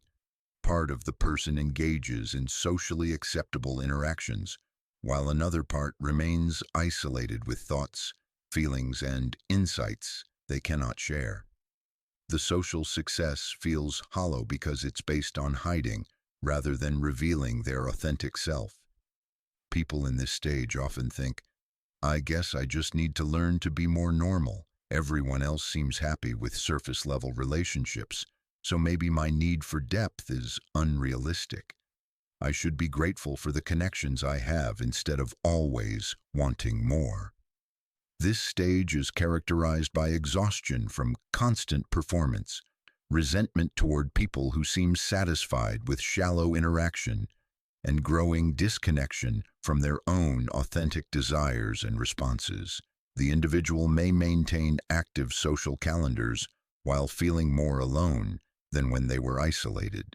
Forced integration typically breaks down when the individual realizes they've created a social life around a false self, leaving their authentic self relationship starved and psychologically homeless. The performance becomes unsustainable, leading to either withdrawal back into isolation or evolution toward more authentic expression. Stage 3. Authentic expression.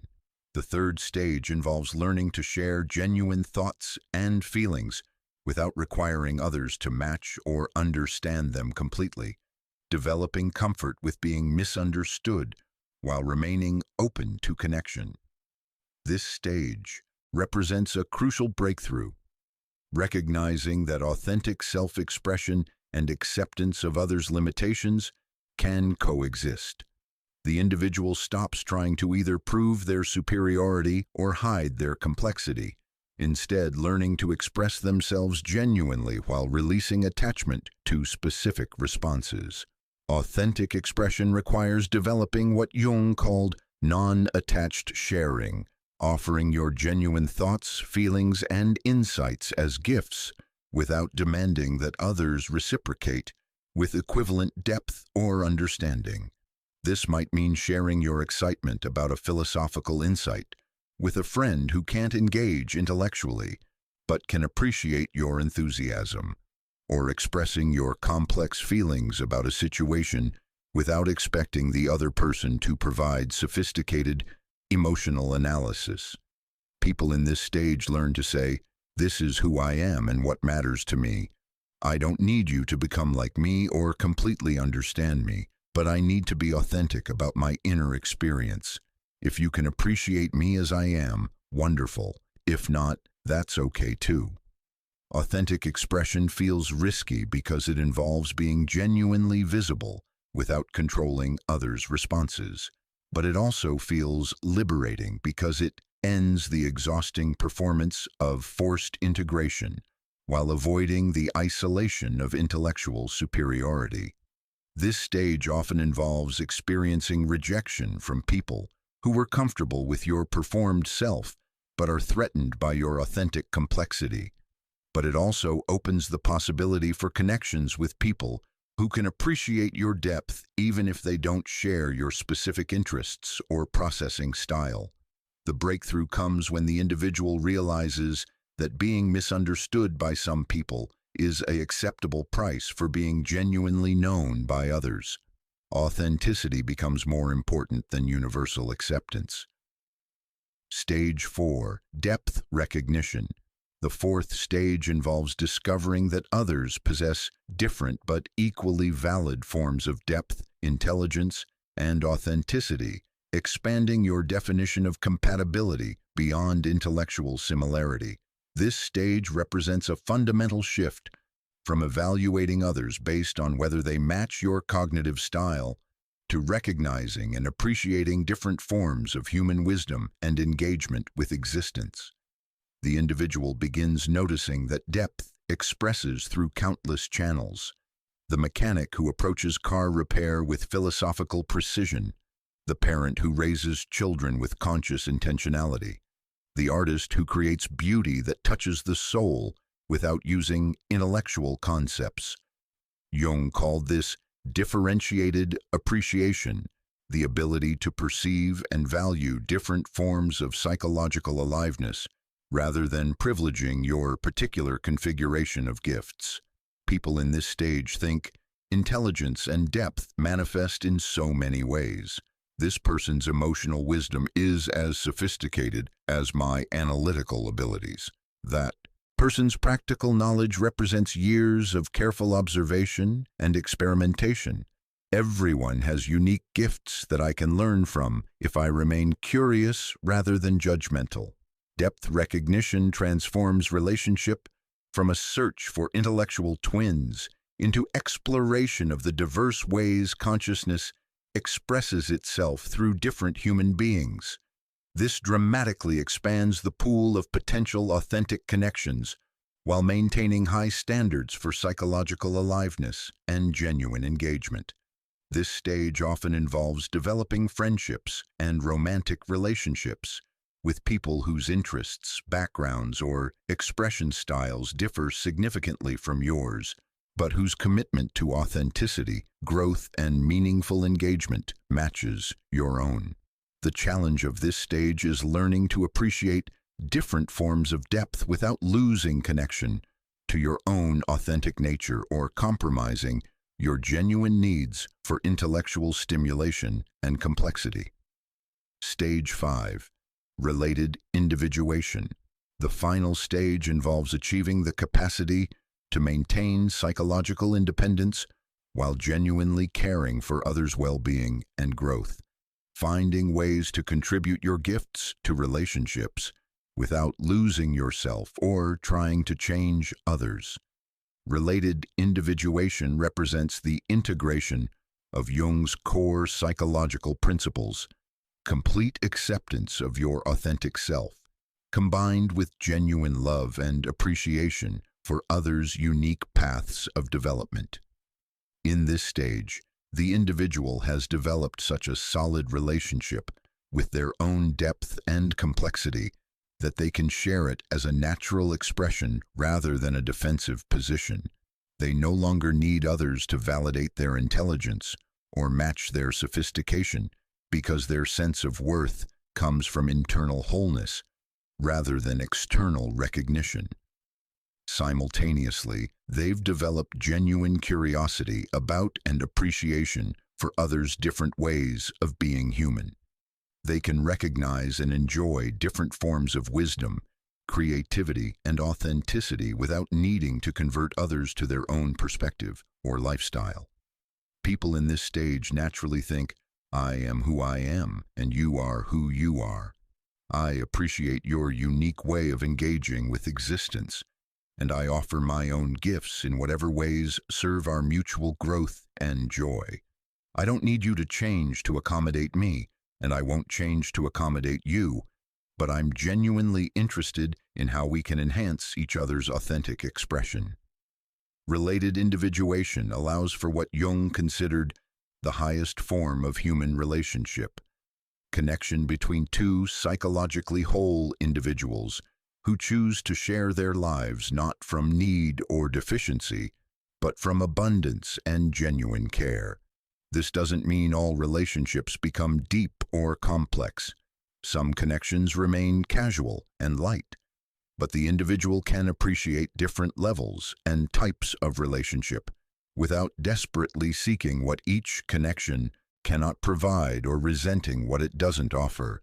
The person in related individuation might maintain intellectually stimulating friendships with academics, emotionally intimate relationships with family members, creative collaborations with artists, practical partnerships with colleagues, and spiritual connections with fellow seekers, each relationship honored for its unique contributions rather than evaluated against impossible standards of total fulfillment. The spiral nature of development. Jung emphasized that these stages aren't linear progressions that you complete once and never revisit.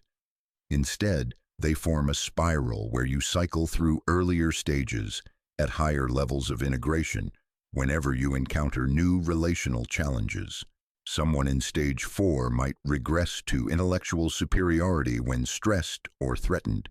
Someone in stage 5 might occasionally fall into forced integration in new social contexts. But each regression carries the wisdom of higher stages, making it temporary rather than permanent. The key is recognizing which stage you're operating from in different relationships and life circumstances, and gently guiding yourself toward more integrated responses without judgment about temporary regressions. Understanding the connection arc helps normalize the struggles that intelligent individuals face in developing authentic relationships while providing a roadmap for psychological and relational evolution that honors both your complexity and others' different ways of being human. Jung identified 4 major pitfalls that can derail intelligent individuals' journey toward authentic connection, turning necessary relational growth into new forms of psychological isolation or spiritual superiority.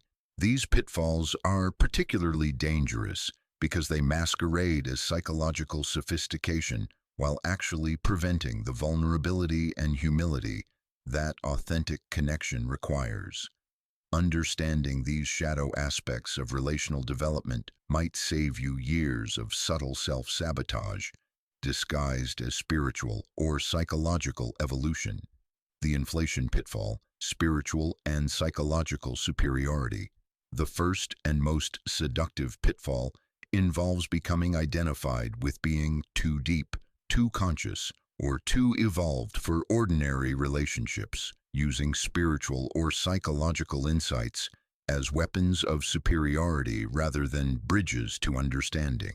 This pitfall often emerges when individuals successfully move beyond the forced integration stage and begin experiencing authentic self-expression and deeper connections. The relief of finally being seen and appreciated for their complexity can create unconscious inflation about their psychological sophistication relative to others. The inflated individual begins thinking, most people are unconscious and living in denial. They're trapped in ego patterns, social conditioning, and superficial concerns. I've done the work to become conscious and authentic, which is why I can't relate to their shallow interests and defensive behaviors. This sounds like legitimate psychological insight, but it's actually a sophisticated form of the same intellectual superiority that created isolation in the first place. The person has simply transferred their sense of superiority from intelligence to consciousness, from analytical ability to spiritual awareness. Jung observed that psychological and spiritual insights can become new forms of narcissistic identification that prevent genuine connection just as effectively as intellectual arrogance. The person uses their depth as evidence of their specialness rather than as a capacity for deeper appreciation of others' unique paths.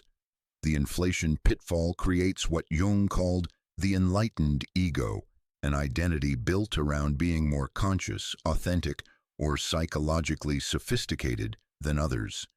This creates subtle condescension that others can sense even when it's not explicitly expressed.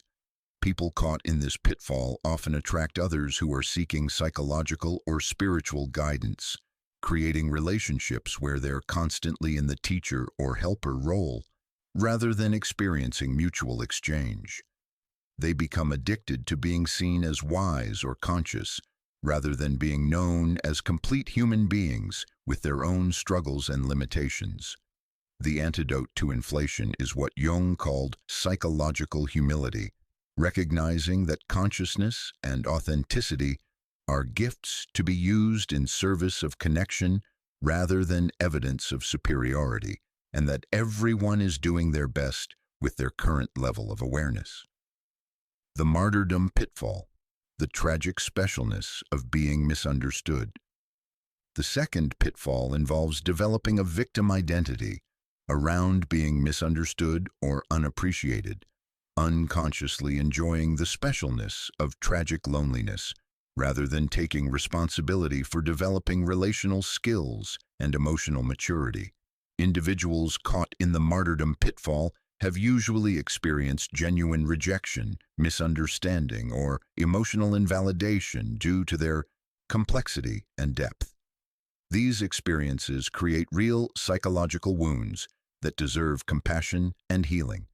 But the martyrdom pitfall transforms legitimate pain into a chronic identity built around being too sensitive, too intelligent, or too authentic for a world that can't appreciate their gifts.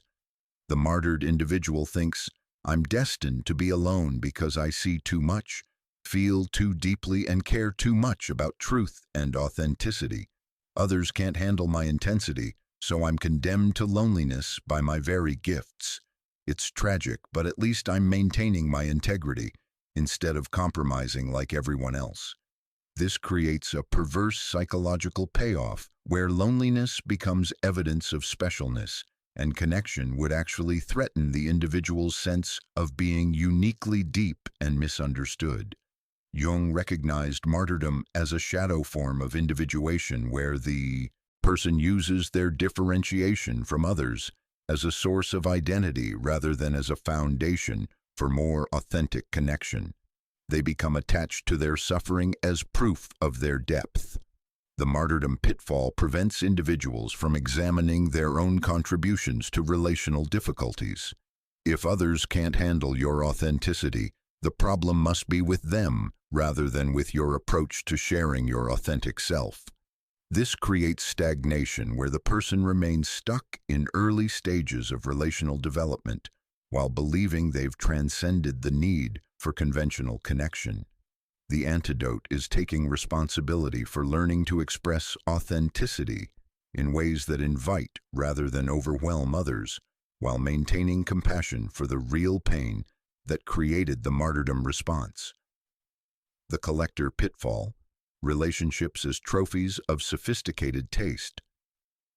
The third pitfall involves seeking relationships with other deep people as trophies or validation of your own specialness, treating connections as evidence of your superior taste rather than opportunities for mutual growth and genuine care. Individuals in the collector pitfall have often successfully moved beyond intellectual superiority and forced integration to recognize that depth and authenticity come in many forms. But instead of using this recognition to create genuine connections, they begin curating relationships based on others' psychological sophistication or spiritual development.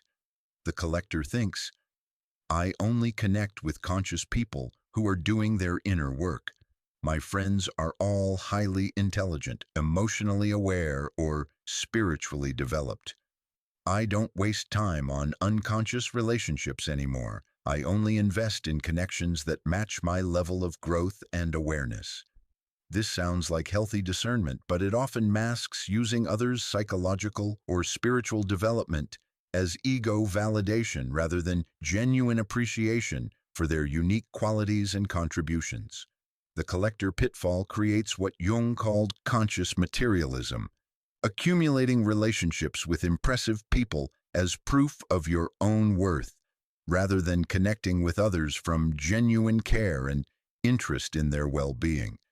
These relationships often feel performative because everyone is unconsciously trying to demonstrate their psychological sophistication rather than being authentically human with their full range of struggles, limitations, and ordinary needs. The collector pitfall also prevents individuals from appreciating the different forms of wisdom and depth that might exist in people who don't fit conventional definitions of consciousness or sophistication. Jung observed that some of the most psychologically mature individuals he knew were people who had never studied psychology, pursued spiritual development, or engaged in formal inner work, but who had developed profound wisdom through life experience, natural empathy, and unconscious integration of psychological insights. The antidote is developing genuine curiosity about and care for others as complete human beings rather than evaluating them based on their psychological credentials or spiritual development. The projection pitfall, expecting others to provide what you need from yourself. The fourth pitfall involves unconsciously expecting others to provide the intellectual stimulation, emotional understanding, or spiritual companionship that you must first develop within yourself, leading to disappointment and blame when others fail to meet impossible standards. This pitfall is particularly subtle because it can occur even after individuals have developed significant psychological insight and relational skills. The person may have moved through earlier stages successfully, but still carry unconscious expectations that relationships should provide what only internal wholeness can deliver. The projecting individual thinks, "I need someone who really gets me, someone who can engage with my ideas, match my emotional depth, and understand my spiritual concerns. I keep meeting people who seem promising but then disappoint me because they can't provide the level of connection I need." This sounds like legitimate relationship criteria, but it often reflects expecting others to provide internal psychological functions that haven't been fully developed within oneself. Jung discovered that individuals often seek external relationships to compensate for underdeveloped aspects of their own personality. Someone who struggles with emotional expression might seek partners who are emotionally expressive. Someone who lacks practical skills might seek friends who can provide grounding and organization. But relationships cannot complete your psychological development. They can only enhance the wholeness you've already developed within yourself. Expecting others to provide what you haven't given yourself creates inevitable disappointment and prevents you from appreciating what others actually can offer. The projection pitfall also involves unconsciously demanding that others provide the specific type of understanding, appreciation, or companionship that would make you feel completely satisfied, rather than recognizing that no single relationship can meet all psychological needs. Jung emphasized that the goal of individuation is developing such internal completeness that you approach relationships from curiosity about what you might share rather than desperation about what you might receive. The antidote is examining which relationship expectations reflect genuine compatibility needs versus projections of underdeveloped internal capacities, and taking responsibility for developing within yourself what you've been seeking from others. The integration challenge. These four pitfalls aren't moral failures or psychological weaknesses. They're natural shadows that emerge when intelligent, sensitive individuals attempt to develop authentic connections without sufficient awareness of their own unconscious patterns. Jung observed that avoiding these pitfalls requires what he called conscious relationship, approaching connection with awareness of your own psychological dynamics, genuine appreciation for others' unique qualities, and commitment to using relationships as opportunities for mutual growth rather than ego validation. The goal isn't perfection in avoiding these patterns, but developing sufficient self-awareness to recognize when you're falling into them and gently redirect yourself toward more authentic engagement. Each pitfall contains important psychological energy that can be transformed into genuine relational capacity when approached with consciousness and humility, rather than unconscious identification or defensive denial. The ultimate goal of Jung's approach isn't just solving the problem of loneliness among intelligent people. It's developing what he called connected intelligence, the ability to engage your full cognitive and emotional capacity while remaining genuinely available for relationship with others who may think and feel very differently than you do. To illustrate this transformation, let me share the complete story of Dr. Sarah Chen, a neuroscientist whose journey from cognitive isolation to connected intelligence demonstrates that it's possible to maintain intellectual rigor while developing profound capacity for authentic human connection. Sarah's background, the brilliant outsider. Dr. Sarah Chen possessed the exact combination of gifts and challenges that Jung identified in cognitively isolated individuals.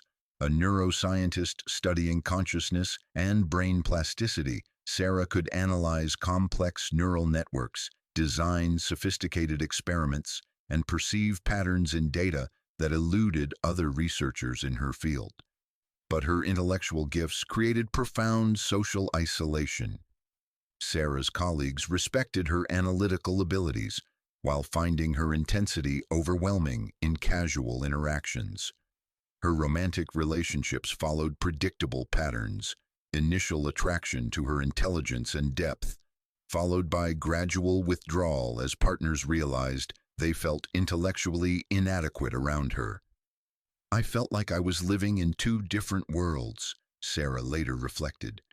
"In my laboratory, surrounded by complex ideas and cutting-edge research, I felt alive and engaged, but in social situations, I felt like I was translating myself into a foreign language, dumbing down everything I said to maintain connections that left me feeling more alone than solitude did." Sarah's attempts to address her isolation followed the typical progression Jung observed. Initially, she blamed others for being intellectually superficial. Then she tried forcing herself into conventional social patterns, practicing small talk and suppressing her natural intensity. When both approaches failed to create satisfying connections, she began withdrawing into work and intellectual pursuits. By age 35, despite professional success and international recognition for her research, Sarah felt profoundly alone. She had colleagues but no close friends, professional networks but no intimate relationships, and a brilliant mind that felt imprisoned by its own gifts. The crisis recognizing the pattern. Sarah's transformation began during what she called her breakdown breakthrough, a period of depression and anxiety that forced her to examine why her intelligence seemed to create barriers rather than bridges to authentic connection. "I realized I had been unconsciously using my intellect as both a shield and a sword," Sarah wrote in her journal. "I hid behind complex ideas to avoid emotional vulnerability, and I used my analytical abilities to feel superior to people whose different forms of intelligence I couldn't recognize or appreciate."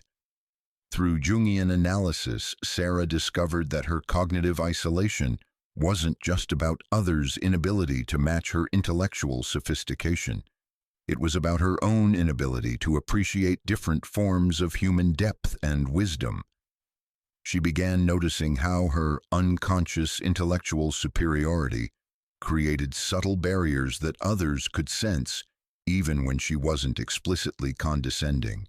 Her intensity, while authentic, often felt overwhelming to others because it came from need for validation, rather than natural expression of enthusiasm.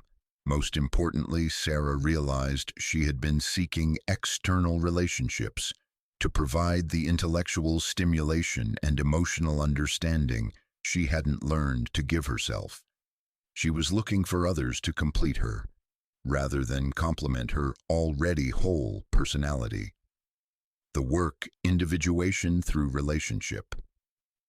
Sarah's transformation involved the complete individuation process Jung outlined, but applied specifically to relational development. Shadow integration. Sarah acknowledged her genuine intellectual superiority in certain domains while accepting her limitations in emotional intelligence, social skills, and practical wisdom. This allowed her to stop pretending she wasn't smarter than most people, while recognizing that intelligence comes in countless forms. Persona development. Instead of either hiding her complexity or overwhelming others with it, Sarah learned to consciously choose how much depth to share, based on what served connection rather than what felt comfortable for her ego. Anima work. Sarah discovered that her craving for intellectual companionship often masked deeper needs for emotional intimacy and unconditional acceptance. She began developing the capacity to provide herself with the understanding she had been seeking from others. Active imagination. Through dialogue with personified aspects of her psyche, Sarah learned to distinguish between genuine relationship needs and compensatory social seeking driven by fear of being alone with her own complexity. Individuation. Sarah developed such a rich inner life that she approached others from curiosity about what they might add to her already meaningful existence rather than desperation about what they might provide for her loneliness. The breakthrough. Appreciating different forms of wisdom. The crucial breakthrough came when Sarah stopped looking for people who thought like her and started looking for people who lived authentically, regardless of their intellectual interests or educational backgrounds. I realized that depth isn't about how complex someone's ideas are, but about how genuinely they engage with their own existence, Sarah discovered. The master craftsman who approaches his work with philosophical precision demonstrates the same psychological aliveness as any academic. The mother who raises her children with conscious intentionality shows the same commitment to growth and authenticity as any therapist. This recognition transformed Sarah's social life. Instead of seeking intellectual validation, she began appreciating different forms of human engagement with existence. She developed friendships with people whose depth expressed through art, craftsmanship, parenting, service, and spiritual practice, rather than through academic achievement. The integration. Connected intelligence in action. 3 years into her transformation, Sarah had developed what Jung would recognize as fully integrated connected intelligence. She maintained her intellectual rigor and continued producing groundbreaking neuroscience research, but she also developed rich relationships with people across different backgrounds and interests. Sarah's closest friend became Elena, a kindergarten teacher whose emotional intelligence and intuitive wisdom complemented Sarah's analytical abilities. Their conversations ranged from neuroscience findings to childhood development insights, with Elena offering practical wisdom about human nature that enhanced Sarah's theoretical understanding. Sarah's romantic relationship with Marcus, a carpenter who approached his craft with artistic sensibility, demonstrated her evolved capacity for appreciating different forms of intelligence. Marcus couldn't engage with Sarah's scientific theories, but his tactile intelligence and aesthetic sensitivity provided perspectives that enriched her understanding of consciousness and embodied experience. Her professional relationships also transformed. Sarah learned to share her research insights in ways that inspired rather than intimidated colleagues, translating complex findings into applications that others could build upon. Her intensity, now expressed from wholeness rather than need, attracted collaborators who appreciated depth without feeling threatened by it. The ripple effects. Contributing to collective wisdom, Sarah's personal transformation had effects beyond her individual relationships. Her research became more innovative because it integrated insights from multiple forms of intelligence rather than only analytical approaches. Her teaching became more effective because she learned to communicate complex ideas in ways that honored different learning styles. Most importantly, Sarah became what Jung called a bridge person, someone who demonstrates that intellectual depth and emotional availability aren't mutually exclusive, helping both highly intelligent people and others overcome the false belief that you must choose between authenticity and connection. I used to think my intelligence made me fundamentally alone, Sarah reflected. Now I realize it's one of many gifts I can offer in service of authentic human connection. The key wasn't finding people exactly like me. It was becoming so comfortable with my own complexity that I could appreciate others' different but equally valuable ways of being human. The model. What connected intelligence looks like?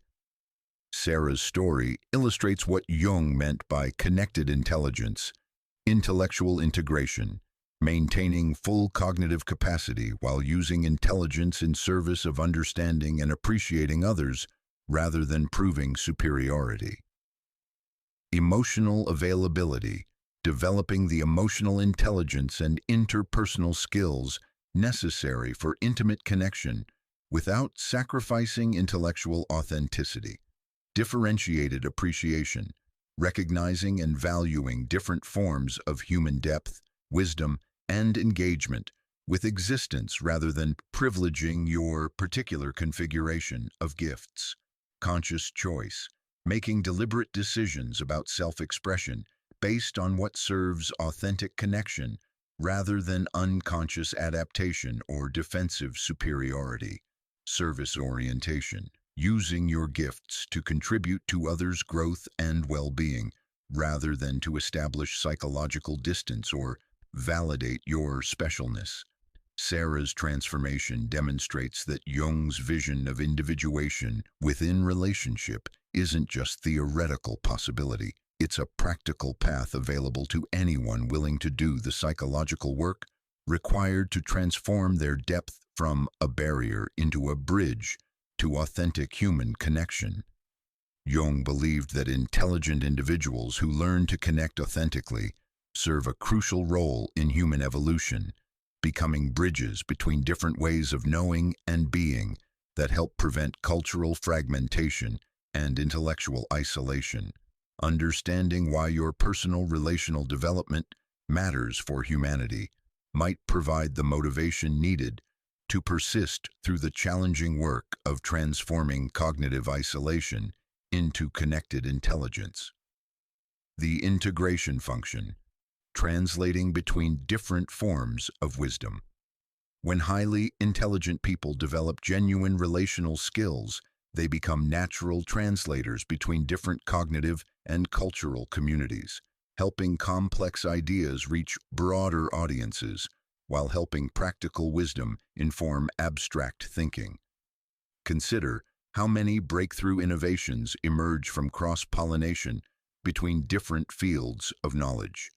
The scientist who can appreciate artistic intuition might discover new ways to visualize complex data. The philosopher who values practical wisdom might develop theories that actually help people navigate daily challenges.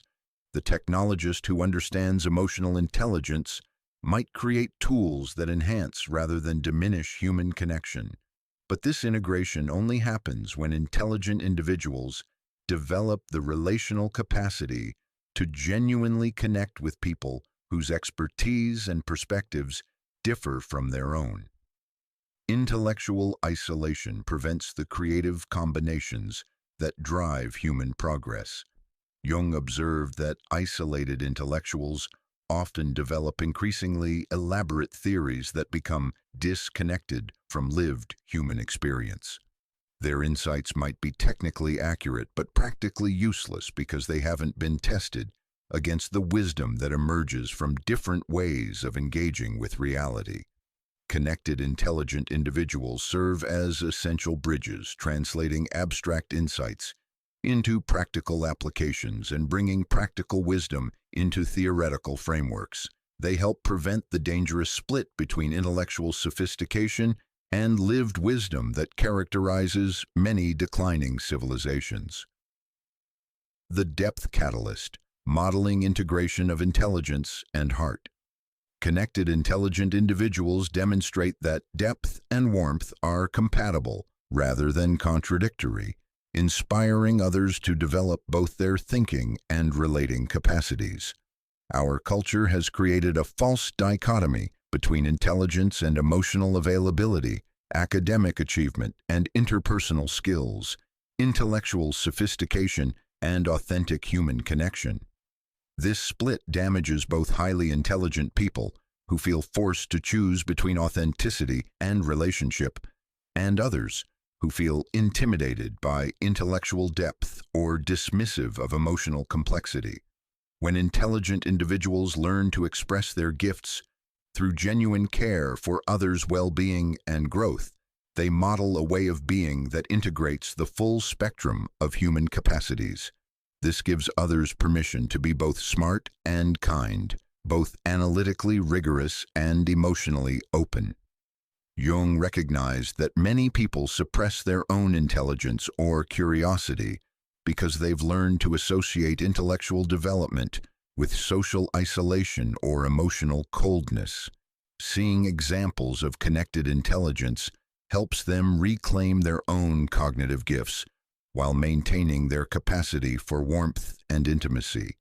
Similarly, some people dismiss intellectual or spiritual development as irrelevant to real life because they've only encountered it in forms disconnected from practical wisdom and genuine human care.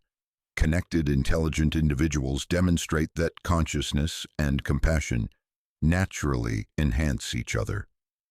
The wisdom synthesis, integrating different forms of human intelligence. Jung argued that civilization's next evolutionary step requires integrating different forms of intelligence: analytical, emotional, creative, spiritual, practical, somatic. And this integration happens primarily through relationships between people who embody different aspects of human wisdom. No individual possesses all forms of intelligence equally, but when different types of intelligent people learn to connect authentically, they create collective wisdom that transcends what any individual could achieve alone. The analytical thinker who develops emotional intelligence can help the naturally empathetic person think more clearly about complex social dynamics. The creative artist who appreciates practical wisdom can help the skilled craftsperson see the aesthetic dimensions of their work. The spiritual seeker who values scientific rigor can help the research scientist recognize the consciousness questions their data raises. These integrations only occur through authentic relationships, where different forms of intelligence are genuinely appreciated rather than merely tolerated. Jung observed that the future of human civilization depends partly on whether different types of smart people can learn to collaborate rather than compete, creating collective intelligence that no single perspective could generate. Healing the loneliness epidemic. Addressing modern isolation. The modern crisis of isolation and disconnection partly results from the false belief that intelligence and connection are incompatible, leading both highly intelligent people and others to choose between authenticity and relationship rather than developing skills for both. Contemporary research reveals unprecedented levels of loneliness across all demographics, but the problem is particularly acute among highly educated, intellectually sophisticated individuals who feel alienated from conventional social patterns while lacking models for authentic alternative approaches to connection. When intelligent individuals learn to create genuine relationships without sacrificing their authenticity, they demonstrate that depth and connection are mutually enhancing rather than mutually exclusive. This has ripple effects throughout their social networks and professional communities. Others begin recognizing that they don't have to choose between being smart and being loved, between pursuing truth and maintaining relationships, between individual growth and interpersonal connection. The either-or thinking that creates isolation in intelligent people also affects others who feel forced to suppress aspects of themselves to maintain social harmony. Connected, intelligent individuals provide living examples that authentic relationships can handle complexity, depth, intensity, and difference, encouraging others to show up more fully in their own relationships rather than maintaining connections through mutual superficiality. Cultural bridge building, preventing social fragmentation. Jung recognized that societies become increasingly fragmented when different groups, intellectual and practical, urban and rural, educated and experienced, progressive and traditional, lose the ability to understand and appreciate each other's perspectives and contributions. Intelligent individuals who develop authentic relational capacities become natural cultural bridge builders, helping translate between different worldviews and ways of life that might otherwise remain isolated from each other. The academic who genuinely appreciates working-class wisdom can help heal the dangerous divide between intellectual elites and practical communities. The urban professional who connects authentically with rural perspectives can help bridge geographic and cultural chasms. The technically sophisticated individual who values traditional knowledge can help integrate innovation with time-tested wisdom. But this bridge-building function only emerges when intelligent people overcome their own cognitive isolation and develop genuine curiosity about different ways of being human. Intellectual superiority prevents the authentic engagement that cultural healing requires. Evolutionary pressure, the need for conscious relationship. Jung believed that humanity is currently facing evolutionary pressure to develop more conscious approaches to relationship, cooperation, and collective problem-solving. The challenges we face, environmental, technological, social, political, require forms of collaboration that transcend traditional tribal and ideological boundaries. But this evolutionary leap requires individuals who can maintain their own authentic perspective while genuinely engaging with radically different viewpoints, finding creative syntheses that honor the truth in various positions while transcending their limitations. Highly intelligent individuals are naturally positioned to contribute to this evolutionary development because their cognitive abilities allow them to perceive patterns, connections, and possibilities that others might miss. But these gifts only serve human evolution when combined with the emotional intelligence and relational skills necessary for authentic collaboration. Jung suggested that the future of human civilization depends partly on whether enough people can develop what he called conscious relationship, the capacity to engage differences creatively rather than defensively, seeking synthesis rather than dominance, collaboration rather than competition. Connected, intelligent individuals serve as early examples of this evolutionary possibility, demonstrating that psychological sophistication enhances rather than threatens authentic human connection when it's grounded in humility, service, and genuine care for others' well-being.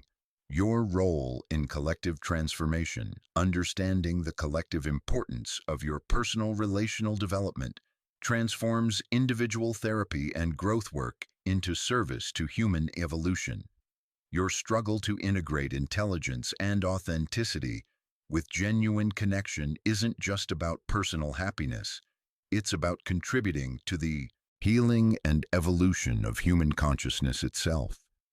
Every time you choose authentic expression over defensive superiority, every time you appreciate someone's different form of wisdom rather than dismissing their limitations, every time you use your intelligence to serve connection rather than separation, you're contributing to the collective development of connected intelligence.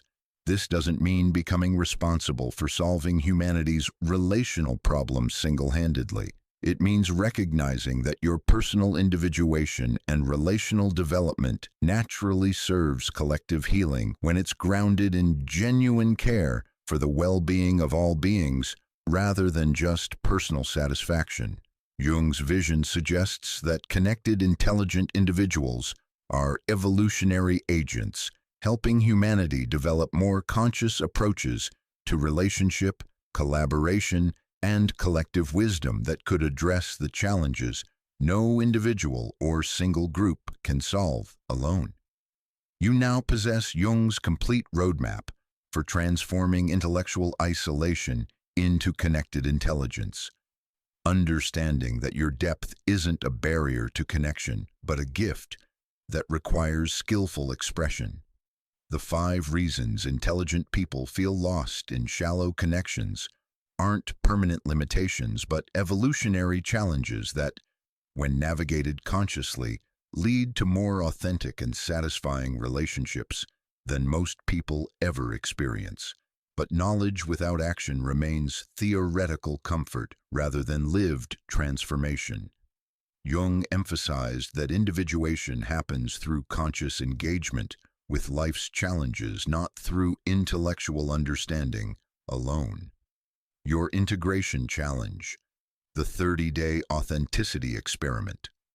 For the next 30 days, commit to practicing one conversation per day, where you share something authentic about your interests, concerns, or insights without requiring the other person to match your level of engagement or understanding.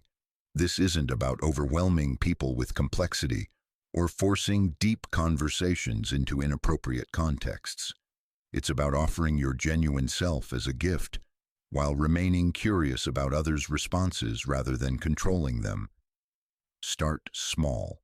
Share your genuine reaction to something you experienced rather than giving the socially expected response. Express authentic enthusiasm about an idea or project that excites you, even if others might not understand its significance. Ask questions that reveal your actual curiosity about someone's experience rather than making conversation for its own sake. Notice what happens, both internally and in your relationships. You'll likely discover that authenticity is less threatening to others than you feared, and more energizing for yourself than performance ever was. Document your experiences. Which interactions felt natural and connecting? When did you slide into old patterns of intellectual showing off or people-pleasing? What surprised you about others' responses to your genuine self-expression? This experiment will begin rewiring your unconscious relationship patterns while providing practical evidence that authenticity enhances rather than threatens authentic connection. The relationship revolution. Your role as cultural bridge builder. Remember that every intelligent person who learns to connect authentically makes it easier for others to do the same. Your personal transformation creates ripple effects that help heal the false division between depth and warmth that damages both individuals and society. When you demonstrate that intellectual sophistication enhances rather than prevents genuine human connection, you give others permission to integrate their own cognitive gifts with interpersonal skills. When you show appreciation for different forms of wisdom and intelligence, you help others overcome the either-or thinking that creates unnecessary isolation. Jung believed that connected, intelligent individuals serve as evolutionary agents, helping humanity develop more conscious approaches to relationship and collaboration. Your personal individuation isn't just about individual happiness. It's about contributing to collective healing and wisdom. This understanding can transform relational work from self-improvement project into service to human evolution, providing meaning and motivation that transcends personal satisfaction. Jung's final insight, the depth paradox. Jung's most profound insight about intelligence and relationship challenges our assumptions about compatibility and connection. He discovered that true intellectual satisfaction often comes not from finding people who think exactly like you, but from discovering how different minds approach the same fundamental questions about meaning, beauty, love, and truth that occupy all thoughtful people. The academic philosopher and the contemplative gardener might explore consciousness through completely different methods, but both are engaged with questions about awareness, presence, and the nature of reality. The theoretical scientist and the practical craftsperson might use different approaches, but both investigate how systems work, how patterns emerge, and how understanding can be applied to create meaningful results.